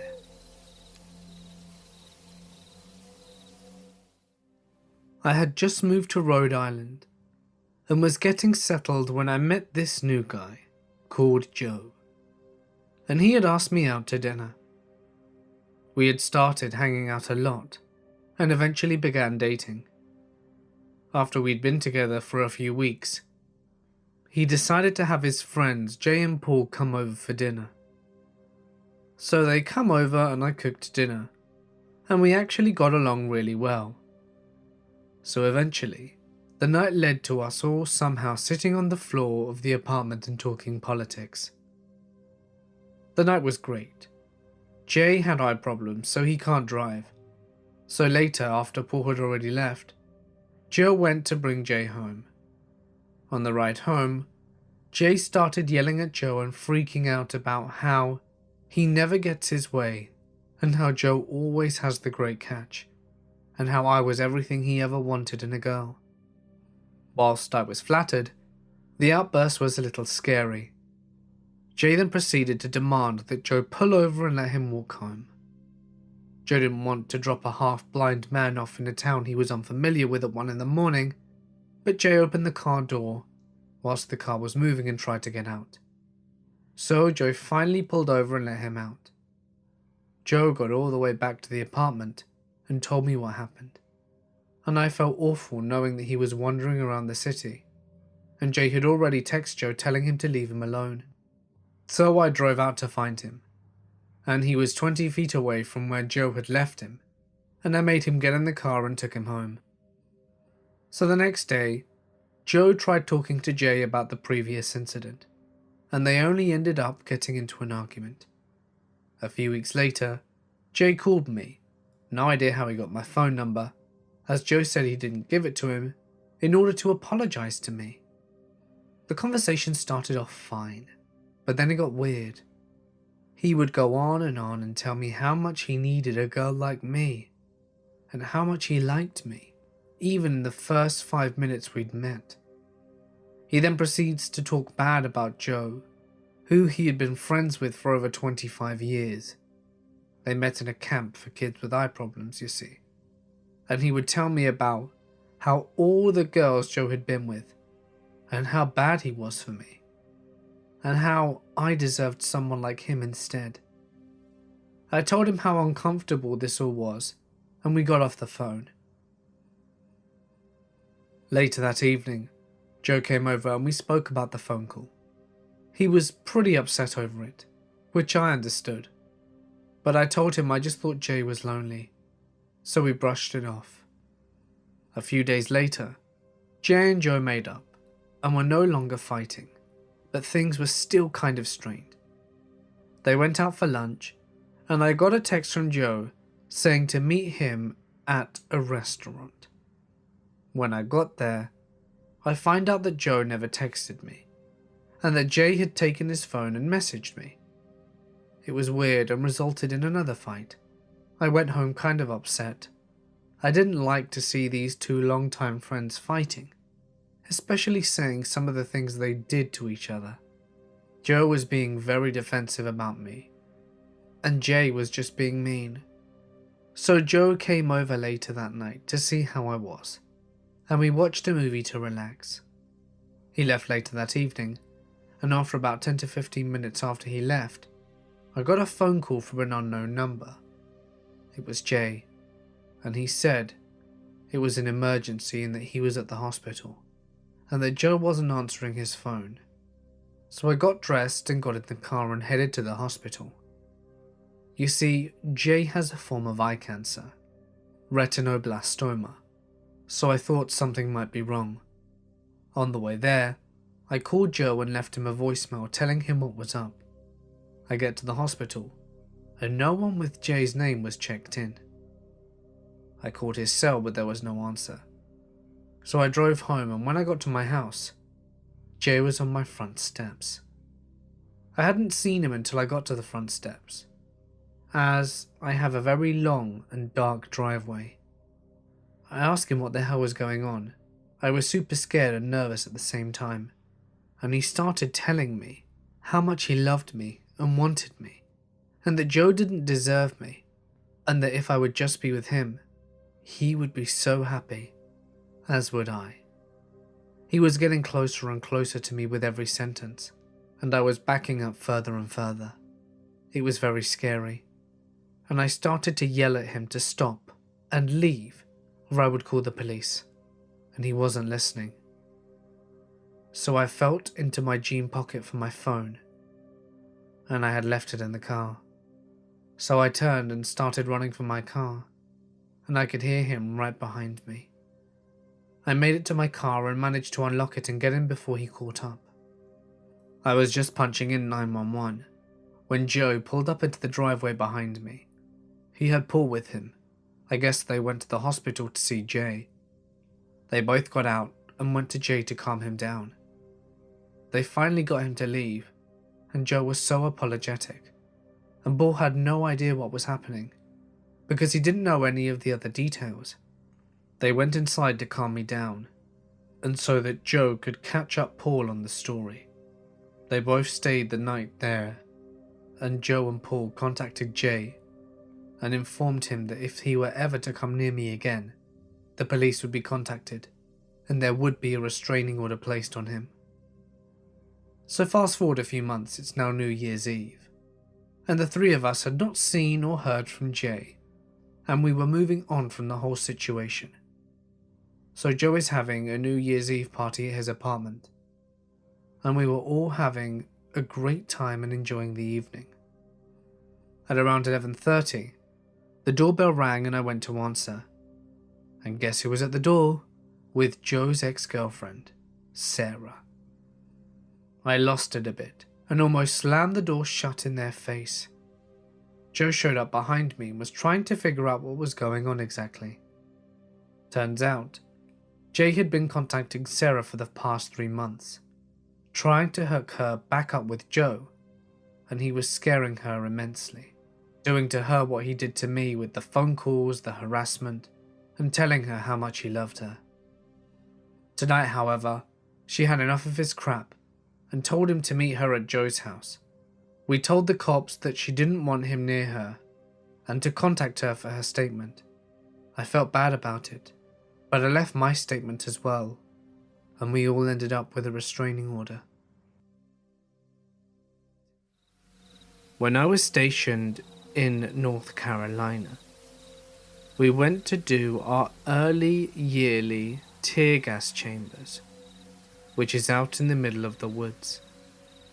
We did the chamber, walked out, and I go walk to the corner of the hooch to blow a massive snot rocket, because the tear gas clogs you up. I look up, and I see a big pile of shiny crimson and a brown mess.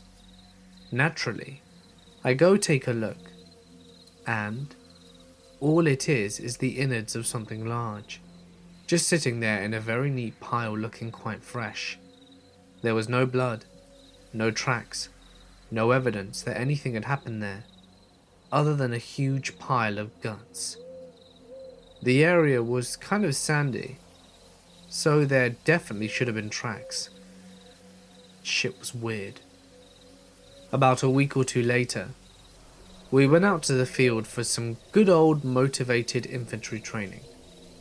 First day out there, we had a long night patrol to do.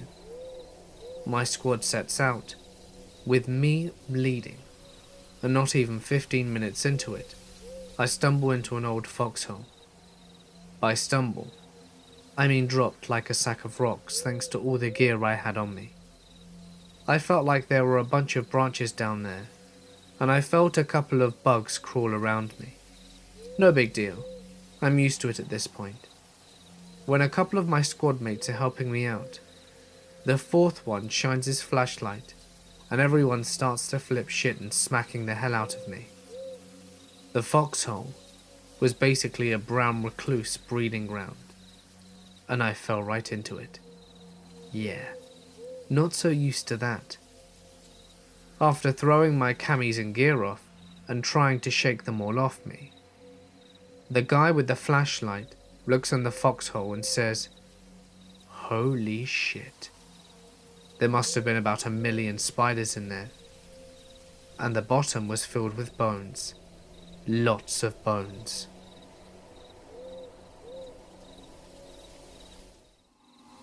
Some buddies and I went camping by a lake one night. At about 1:30 a.m, we heard some rustling in the bushes, and just figured it was a rabbit or something. We went over to check it out, and found nothing. At about 1:35 a.m, a huge pickup truck that was lifted and blaring loud music drove by on a dirt road really slowly, shining a huge police-grade spotlight on me and my friends. The truck burnt out and kept driving, so my best friend and I decided to drive up the road to see if we could spot anything unusual about the truck.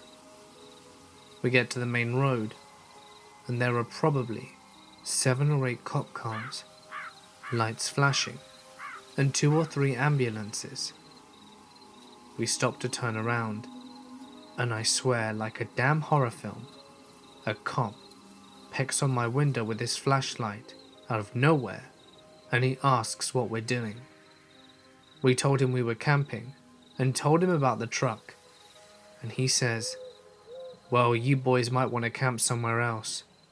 We just had a triple homicide here, and we haven't located the suspect." Friend says, "So should we be scared?"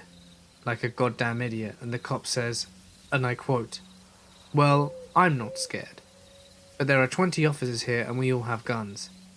I said, "Yes sir," and tore off back down the campsite. Best friend called the rest of our buddies and told them to pack up gear and not ask questions, and that we had to get out. We literally threw 2 fully pitched tents in the back of one of our trucks and got the hell out of there. The cops located the killer about 30 minutes later, at our campsite.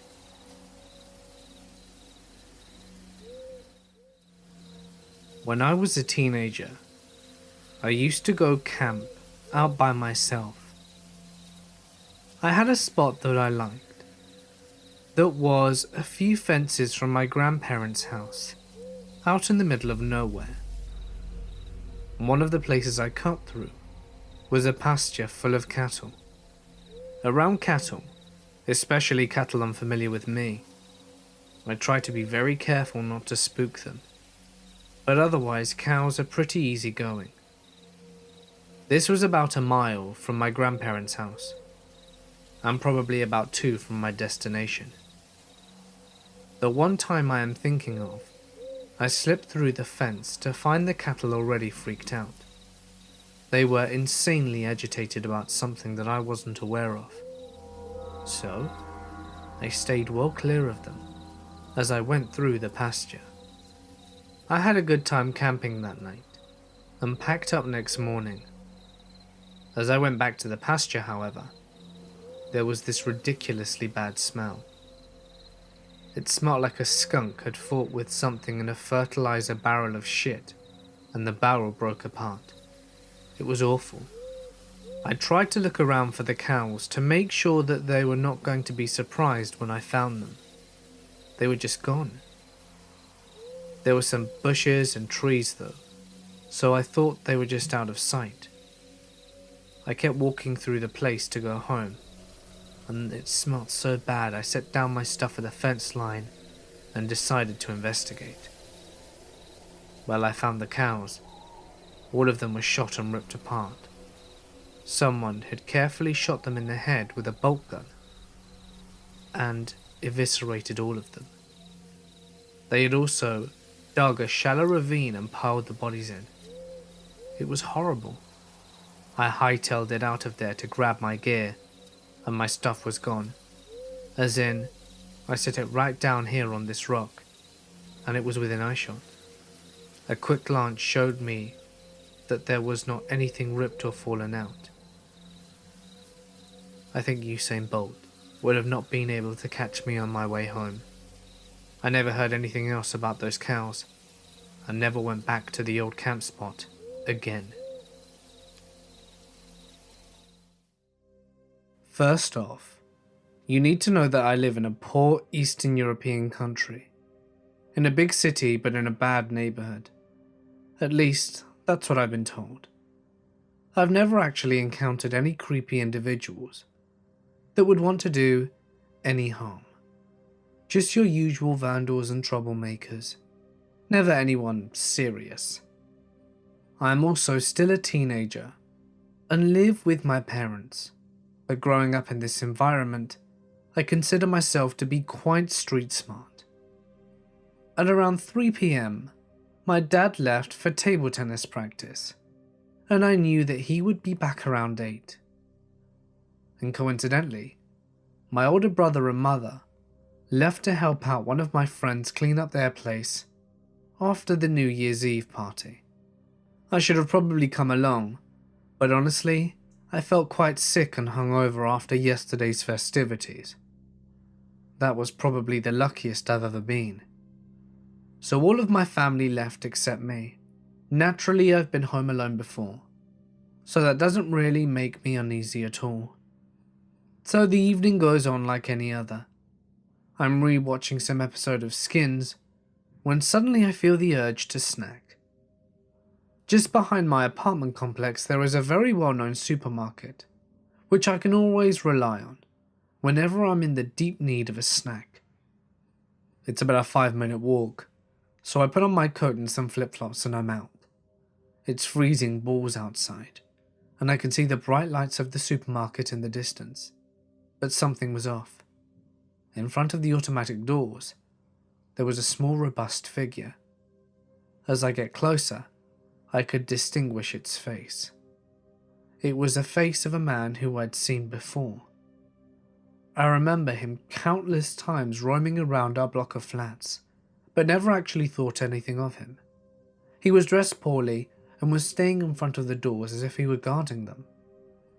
I asked if the supermarket was still open, and he pointed to a paper which was clipped to the schedule. It said it closed at 6 p.m. because of the holiday season, and it was 6:20. I let out a sigh and wanted to turn around and go home, but he told me in an alarmed voice that there was a very close boutique next to the supermarket, and I told him that I didn't need anything important and that I would be back tomorrow. But he kept insisting that it was only a 2-minute walk from there, and while staring at me in a weird manner. That was the first red flag, but I found a logical explanation in my mind, thinking that maybe the man was just very eager to help me.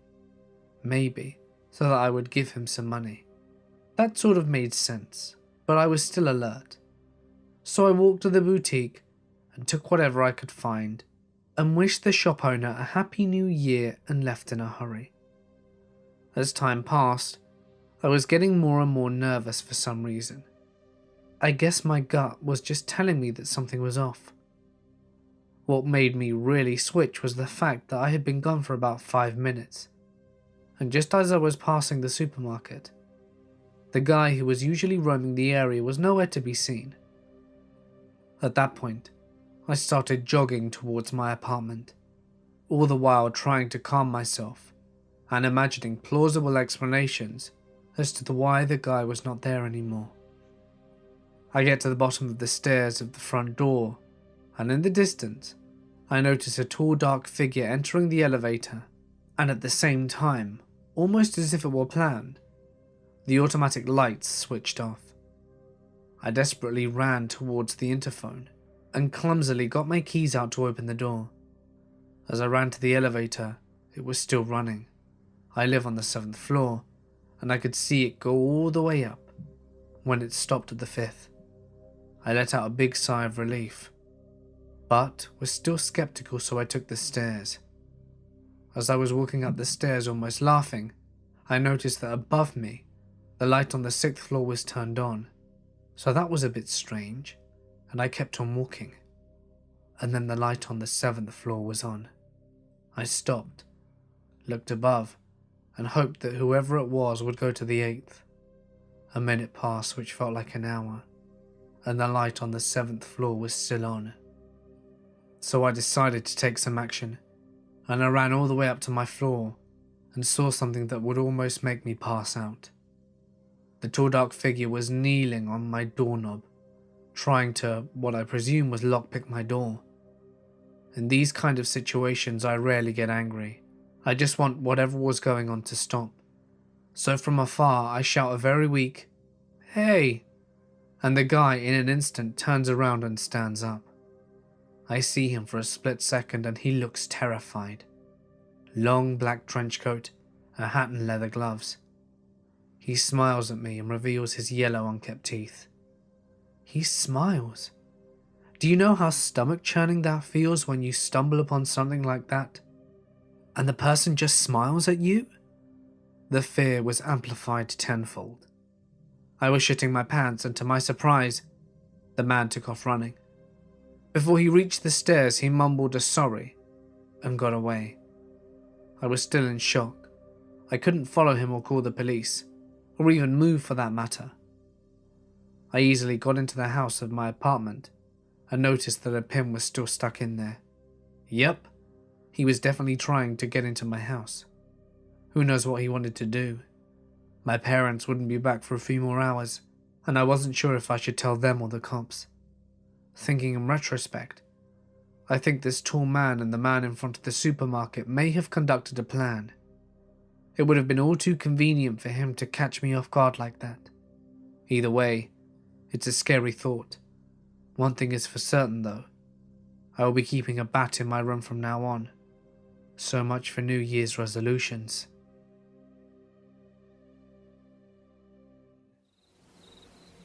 August 18th, 2016. I started a trip on the Allagash Waterway with my Boy Scout troop.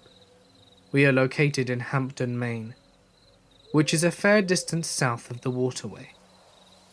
We started our trip in a small brook that led into Eagle Lake.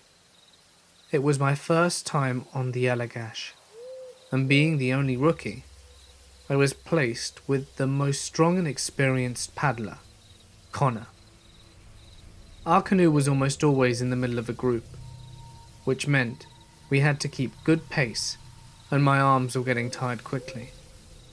In the woods on the bank of Eagle Lake sat 2 steam engines, the ghost trains of Allagash. The real story behind it had nothing to do with ghosts. The Allagash was a popular waterway used for logging, and after the logging stopped, the 2 locomotives were left to rust and break down. It was a really neat experience to see those trains, even after their glory days. For nearly an hour, we climbed on those trains, a little wary of the rust and weak points where the train had been eroded away, and soon enough, we proceeded to make our way across the lake. After paddling for another long while, we decided to line up our boats and motor across the rest of the lake. Our canoes formed a giant fiberglass snake that travelled slowly but easily. I even began to doze off, only to be awoken by a sudden jolt. The boat in front had stopped, causing us to crash up against it. The scout in the stern seat turned. Watch it. He shook his paddle above his head, splashing me with the grimy lake water. We all resumed paddling, and not long after we reached our first campsite. I set up my tent that I was sharing with my friend Aaron, and, without even waiting until dinner, I fell asleep. The next morning came early.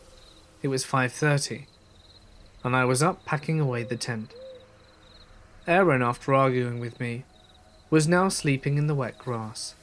I skipped breakfast and immediately went to packing my canoe for the trip ahead. The day was normal.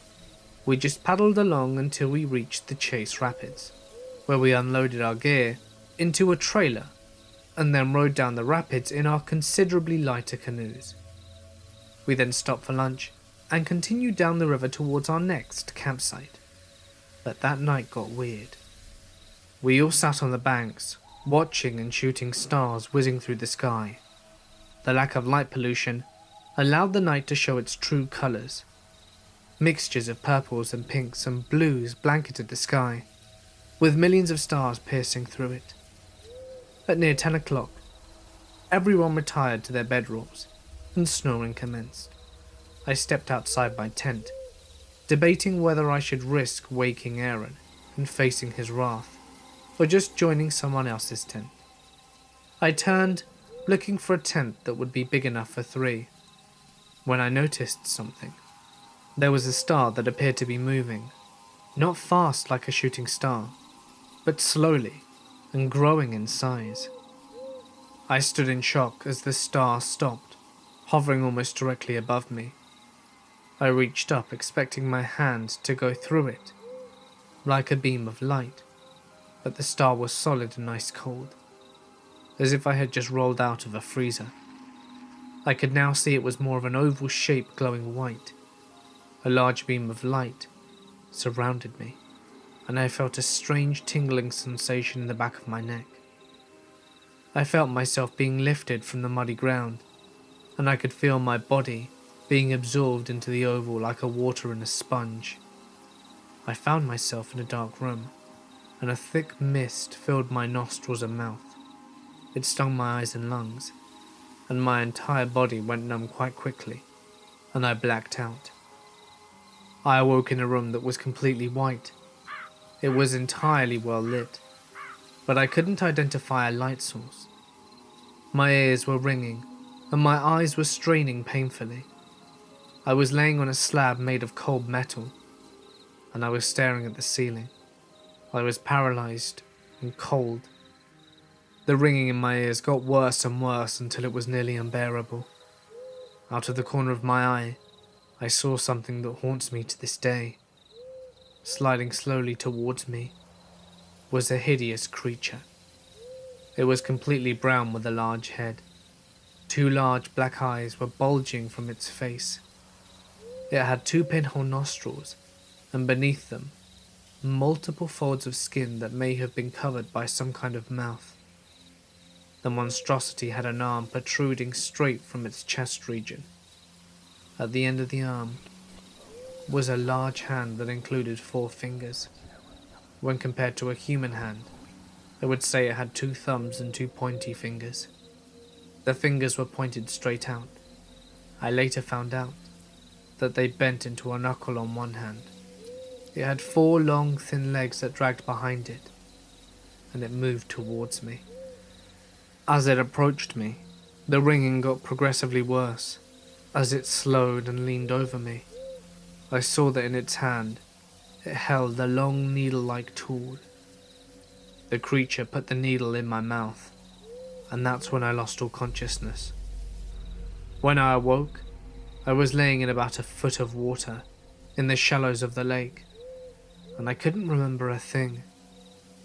We paddled all day as if nothing had happened, and it wasn't until that night the memory came back. One of the leaders told me a story about aliens, and then everything became clear. I don't have any intention of going back into the woods ever again.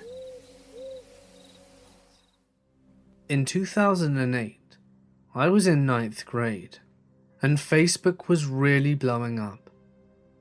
Me and my friends were all over Facebook, as most kids were, and one day, I got a friend request out of the blue. The account had an intentionally ugly profile photo, taken straight from the first page of a Google search. The profile was almost empty except for a few crude jokes and statuses, but it had over 500 friends, with a lot of mutual ones with me. I accepted it, because I accepted everyone back then, and forgot about it.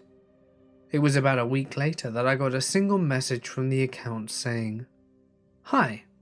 I imagine I replied something along the lines of, "Hello," and didn't get a reply again, and I forgot about it until I got another message.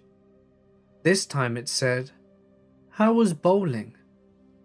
My friends and I had been bowling the night before, but anyone who had me on Facebook could see that. After that message, all of my friends got a friend request from this account and most of them accepted.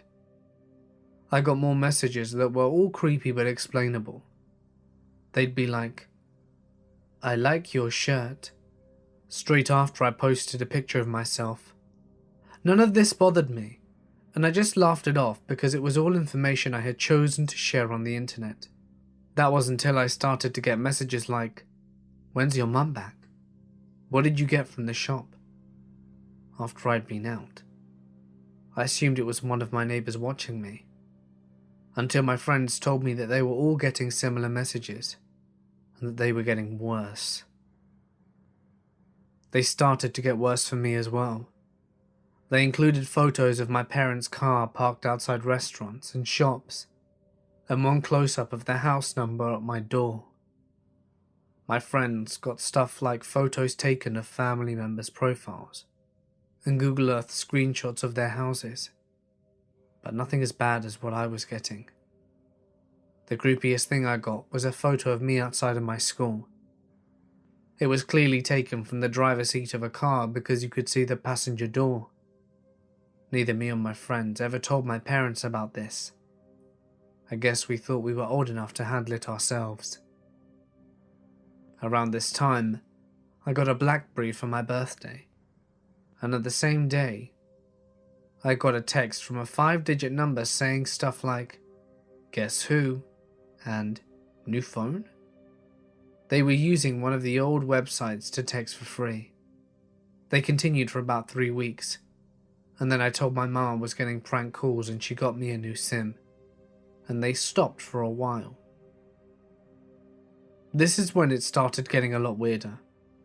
So I started hanging around with this kid who I knew from school, and he'd been to my house a few times with other people, but we'd never just hang out the two of us. We would get the train into the city and just explore and usually end up in the park that's part of a shopping complex. We met with this group of people our age a few times, and they were in that park regularly. I really hit it off with a girl named Beth, who was part of that group, and we'd talk for hours. I asked her to add me on Facebook, and we searched my name on her phone, and when she found me, her face dropped. We only had one mutual friend. Guess who? She told me she'd been getting really weird messages about her and her friends for a few weeks around the time we met. For a few minutes, she was convinced it was me, and started getting mad until me and my friend showed her the messages we were getting. We kind of bonded over it, and she texted me and called me whenever she got a message, and eventually we got pretty close and sort of went on a date. We went to Nando's and walked in a park on the outskirts of the city. Really nice in the summer. Then we went to my house and hung out for the rest of the evening. We lost track of time and it was around 11 PM, and my mum didn't want her walking to the train station at this time, and wasn't sure she'd even make the last train, so she offered to drive her home. We all got into the car and got to the toll tunnel that took us into the city. My mum said she was sure the car behind us had been following us for the past 2 miles, and this kind of freaked me out, but I didn't say anything. We lost the car in the tunnel, got to the city, and made sure Beth got home safely, and drove back through the tunnel. We stopped at a McDonald's a stone throws away from the tunnel, so that my mum could get a coffee, and I think I got a McFlurry. And we were pulling out of the car park and I saw the car behind us, and I was 100% sure it was the same one from earlier. My mum didn't notice, but it definitely followed us from McDonald's all the way to our neighbourhood, then turned up a different street right before we turned onto ours, but I didn't say anything. It had been a long day, and I went to sleep straight away. The next day, I woke up to about 15 messages saying some really messed up stuff. They were quite malevolent, but they weren't threats. Hope you had a good time, dickhead. You shouldn't be doing what you were doing. Did you screw her? These were the kind of messages that were sent. Bear in mind I'm around 14 at the time. I didn't reply to any, and I didn't tell Beth because I really liked her, and I didn't want to scare her away by it. She didn't say if she'd gotten any of the messages, but she did say about a week after that they had gotten a bit weirder, like detailing her dad's job. Eventually this person got my new phone number and started texting me daily. They'd detail where I was, who I was with, and what I was doing. I made sure there was absolutely no way this information was being shared on social media. My phone's GPS was always off, and I rarely uploaded photos of what I was doing. If I did, then I'd wait a few hours before I uploaded it. By this time, most of my friends had stopped getting the messages, but it was just me, Beth, and my friend Kyle. Me and Beth dated for a few months, and then we made it Facebook official. I got a lot more texts. Most of them were blank, but they were all sent from that 5-digit service number. I started getting letters addressed to me that would be a blank piece of paper or just scribbles. I don't know how I managed to keep it from my mum not noticing. Beth and I broke up, but remained really good friends, and it had been just under a year since the first message, and then everything, the texts, the calls, the letters, they all abruptly stopped. Beth and Kyle and I didn't get anything either. The Facebook account was deactivated about a month later, and to this day I couldn't figure out who it might have been. I've eliminated all of my close friends. I feel pretty stupid for not telling anyone about it. Beth's family moved to a different city when we were around 17, just by chance. I saw her on New Year's Eve this year, and she told me that last year, she and her former roommate had some guy stalking them, calling them in the middle of the night, banging on their door. She said they called the police, and the guy was arrested the second time he came to their house, but she didn't know anything about him. She just said the things he would say on the phone reminded her a lot of what our stalker would say to her. Could it have been the very same guy? I work as a park operator in British Columbia. I work the night shift as their security and collections guy. One night, it was fairly overcast and super dark. I was parked at the bottom of the road leading down to the campground. I had the windows rolled down and was playing around on my phone as my shift was almost over. Suddenly, out of my passenger side window, I heard the sound of crunching footsteps moving around. There wasn't anything around that alarmed me, as we generally have bears in the area and other wildlife. I just kinda listened, as whatever it was walking around quite lightly, on edge about it.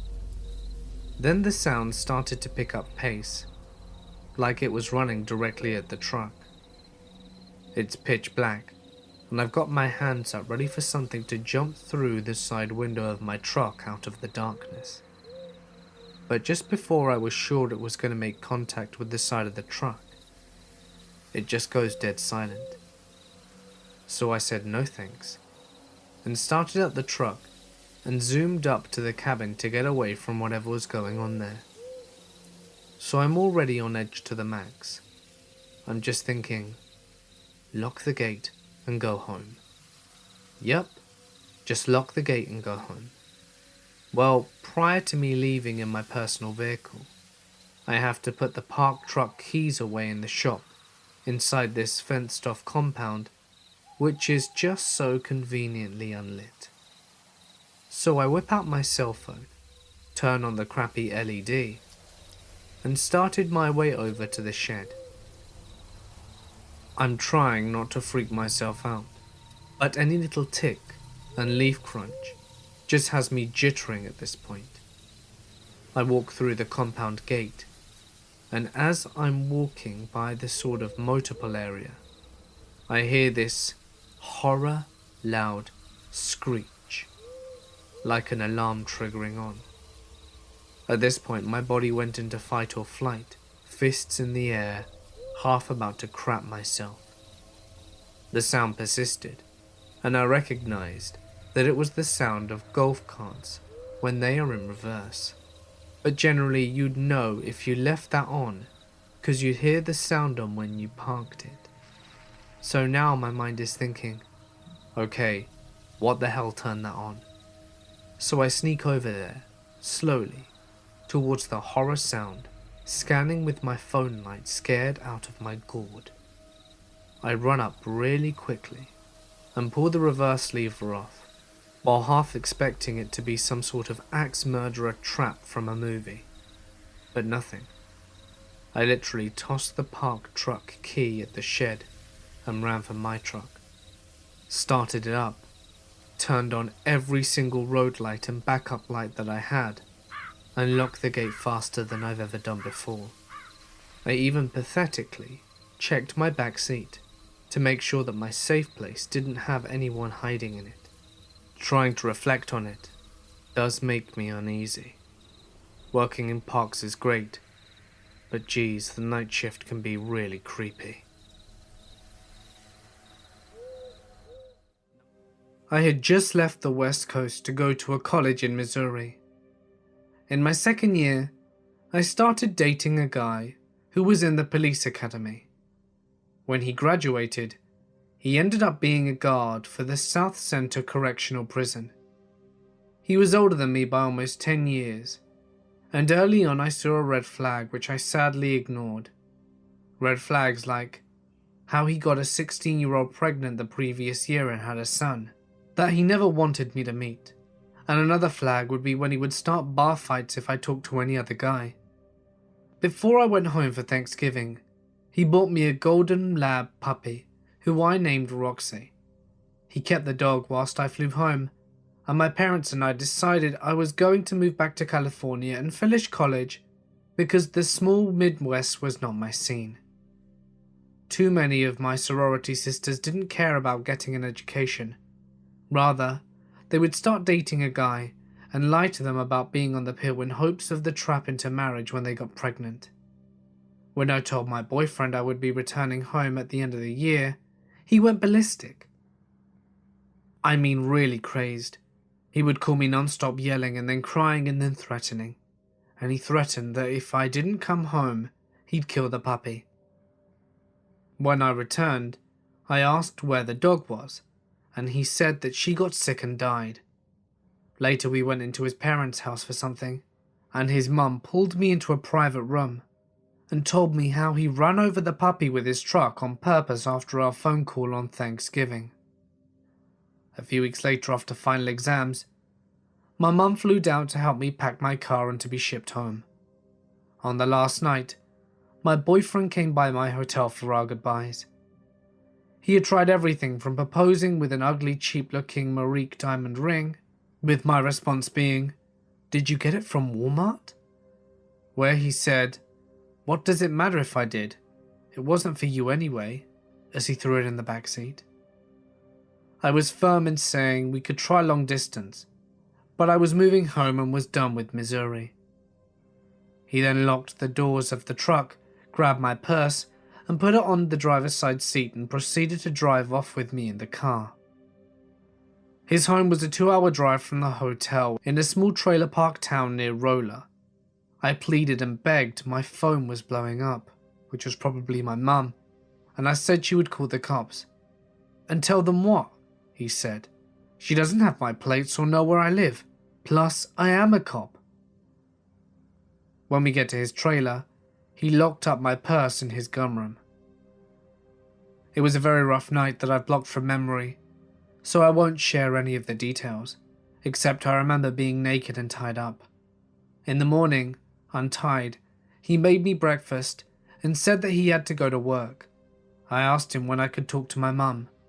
I even tried playing the game, where I needed to call my mum and tell her the good news that I would be staying here with him. He smiled his creepy lip smile, and he said he would discuss it later and that I wasn't going anywhere. When he left, I quickly got dressed and tried the door. It was locked from the outside. He had put a padlock on both doors on the trailer. There was no one around for miles, except for his aunt, who also had a trailer on the property.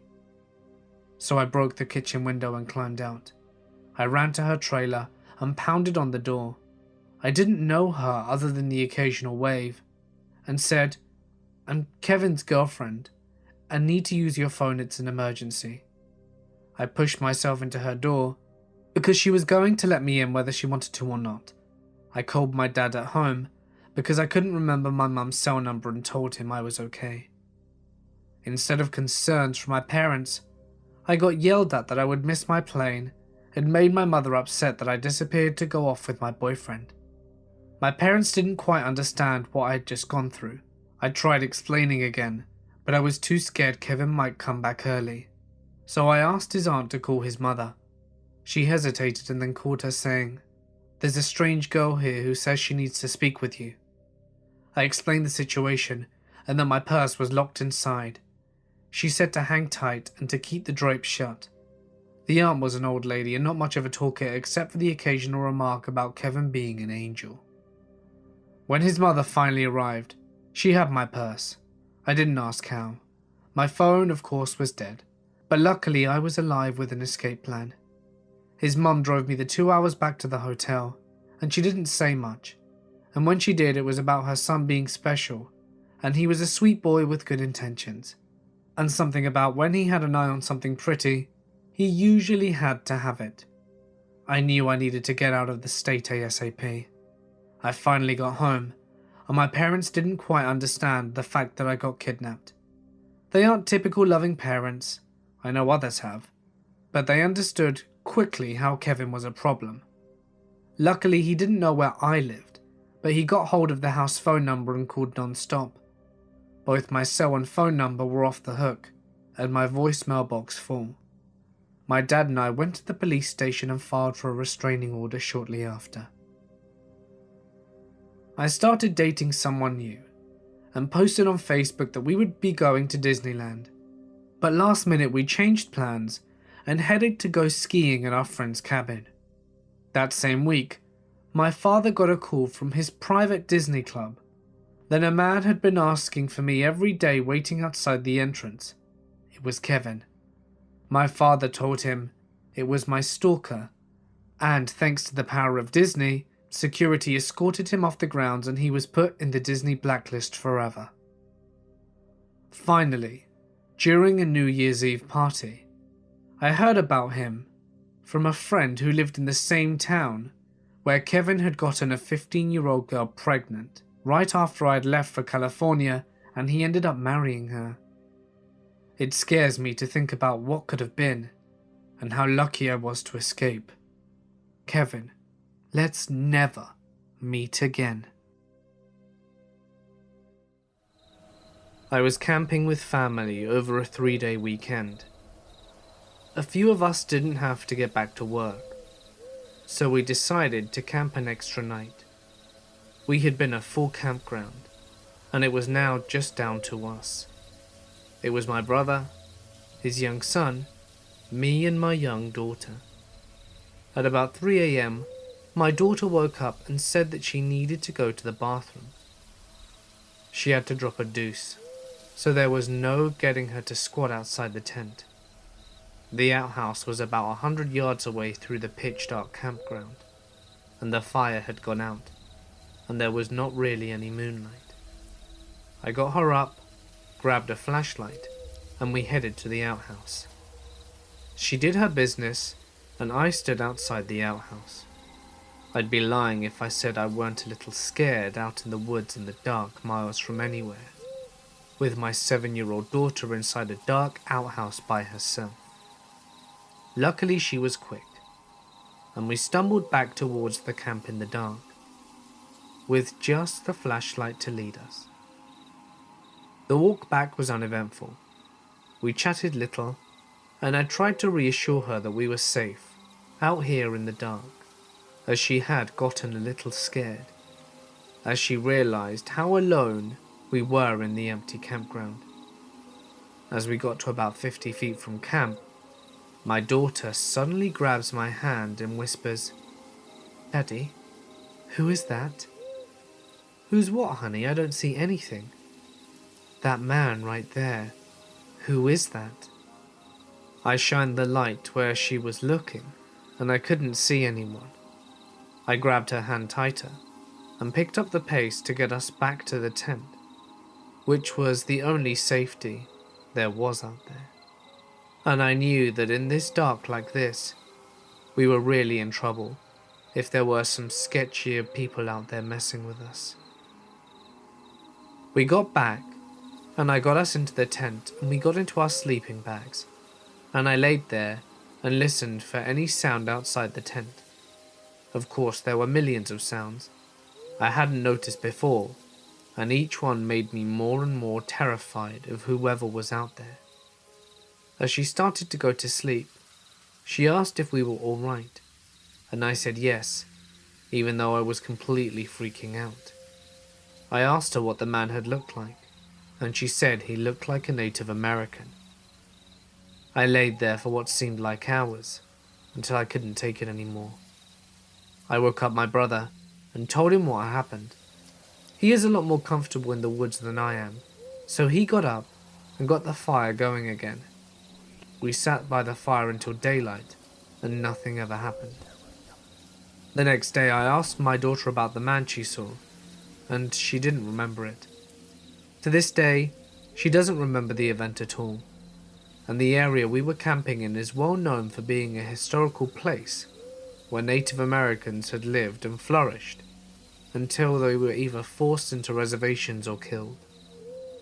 Neither my brother or me found any sign of anyone being out there. If they had been walking around the woods, we would have heard them, for sure. My only explanation is that she was so tired she fell back asleep and had a little micro-sleep or something and dreamt it. But to this day, it still creeps me the hell out. A few years ago, we went on a church trip to one of our favourite concerts that runs on New Year's Eve to celebrate the new year. Not only is it concerts, it has all kinds of other events and things to do besides music. We decided to go super last minute, so a lot of the hotels in the area were of course fully booked, and we ended up staying in a rinky-dink little roadside motel, about 30 minutes away from all of the events, which was pretty much in the middle of nowhere. The entire place was sketchy and made me feel uncomfortable, but I felt like we could deal with it. So we were separated, with boys in one room, girls in another, and then chaperones in a different room. We girls get into our room, and the first thing we notice is a back door. What kind of hotel room has a back door? The chaperones staying next to us insist that the door is sealed shut, but still let us know that if anyone were to knock on it, not to hesitate, to bang on the walls to let them know that something was wrong. No sooner than 5 minutes later, one of the guys comes into our room and, jealous of our back door, throws it open, proving that it was not sealed shut as we were told. We locked it and went about our business. Later that night, we get back to our hotel and our chaperones tell us to lock the doors because there were men sitting outside drinking, very obviously drunk, that were catcalling us on our way back to our room.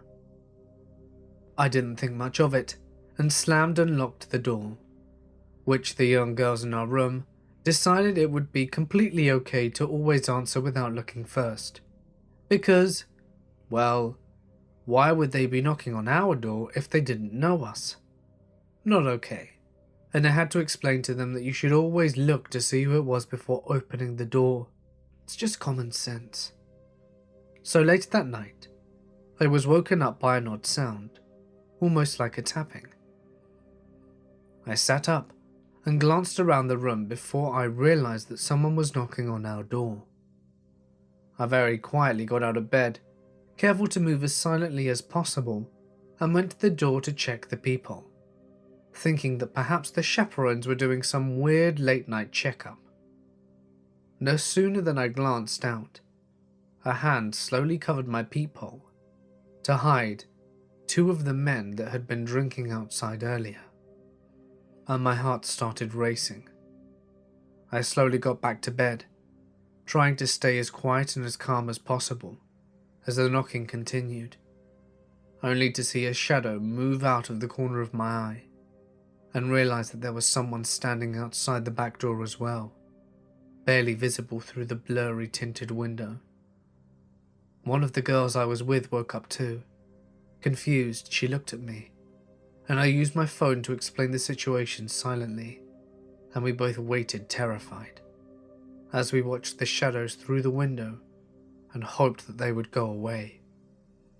At some point we both managed to fall asleep again, but when I left the room in the morning, there was a paper on the ground in very shaky handwriting. Seeing your pretty eye was enough. I can still remember that note perfectly, even after I shredded it and flushed it down the toilet to avoid anyone finding it. I was young and stupid. Looking back now, I know 100% I should have gone straight to a chaperone and told them what happened. It could have been a very dangerous situation, and I'm extremely grateful that I had woken up, rather than one of the other young girls that would have maybe opened the door without checking. And also grateful that I like to triple check the doors to be sure they were locked. However, at the same time, it also didn't seem like a big deal to me. Nothing came out of it besides extreme paranoia for a while. But all in all, the only long-term effect was a permanent fear of roadside motels.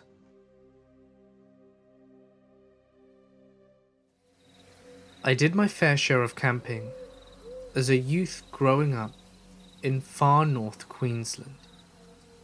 We do it as teenagers to go pig hunting on big old farms on the tablelands. The farmers would pay us good cash to shoot some kangaroos and wild pigs, which can get into their crops in there. Anyway, me and 3 friends were doing a bit of pig hunting on a school holiday. We'd been out there for 3 days already, and had 2 more to go. Bagged a fair share of roos with the farmer, who would pay us good money for them. So we were all having fun, enjoying the freedom of being young youths. To give you perspective, this particular farm was huge. Off-road driving could easily take more than 3 hours to get from one side to the other. It was really remote, and often you didn't feel that you were just on a farm, but someone's private land. The farmer told us that we were the only folks camping there during that time, so to be wary of any strangers we came across that shouldn't be there. On our second to last night, we set up camp near a lot of trees, reasonably close to the river. Nice little flat sandy area, perfect for campsite. We built a fire and settled in for the evening. We had a car radio, busting out some random tunes from a radio station that we picked up. We were talking shit around the fire and doing a little bit of drinking. That night's getting close to midnight. We turned off the radio and started to settle down, just talking shit about going back to school. And that's when we heard some voices. We're talking beautiful female voices, kind of singing off into the distance, kind of drifting on the wind. At first I thought I was imagining it, but my friends all went silent, and we listened to these voices that sounded like they were singing. There was a long pause of us looking at each other like, what the hell are we hearing?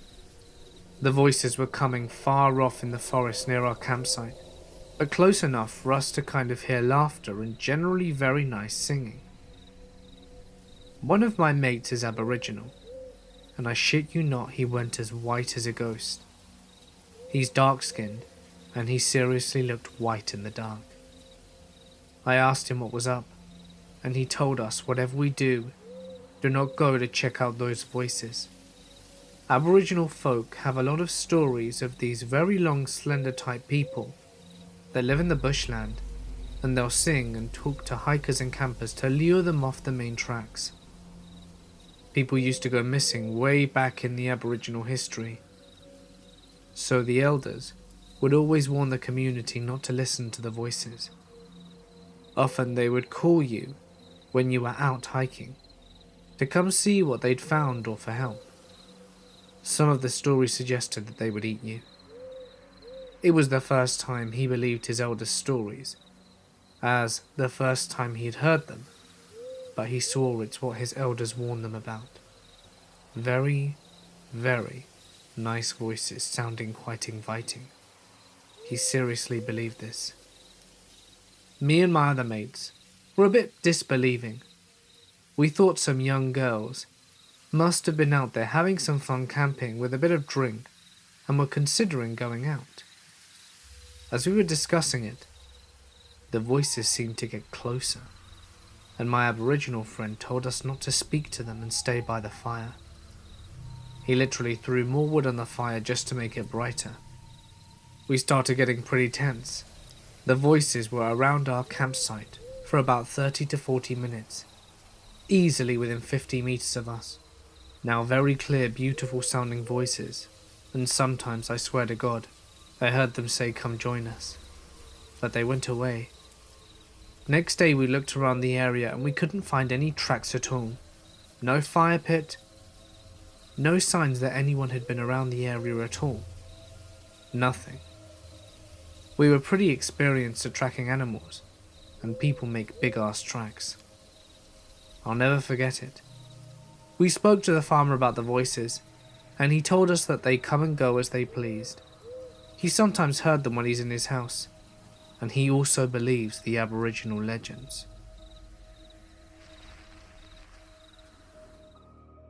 Hey guys, it's Mort here, and thank you so much for listening. I hope you enjoyed this installment of Scary Stories in the Snow, with surely more to come very soon indeed. If you have a topic that you would like to see in an upcoming video, be sure to drop it in the comments section so that I'll see if we can put it into a future video. Be sure to smash that like button as well and subscribe to not miss any of my latest content. If you'd like me to read your story in my channel, send it to my email or share it to my Reddit, which can of course be found in the description. Just please make sure to include as much punctuation and descriptive language as possible to maximize the chances of it being read in future. But anyway, for now guys, I'm going to sign off. Stay awesome, and I'll see you in the next one.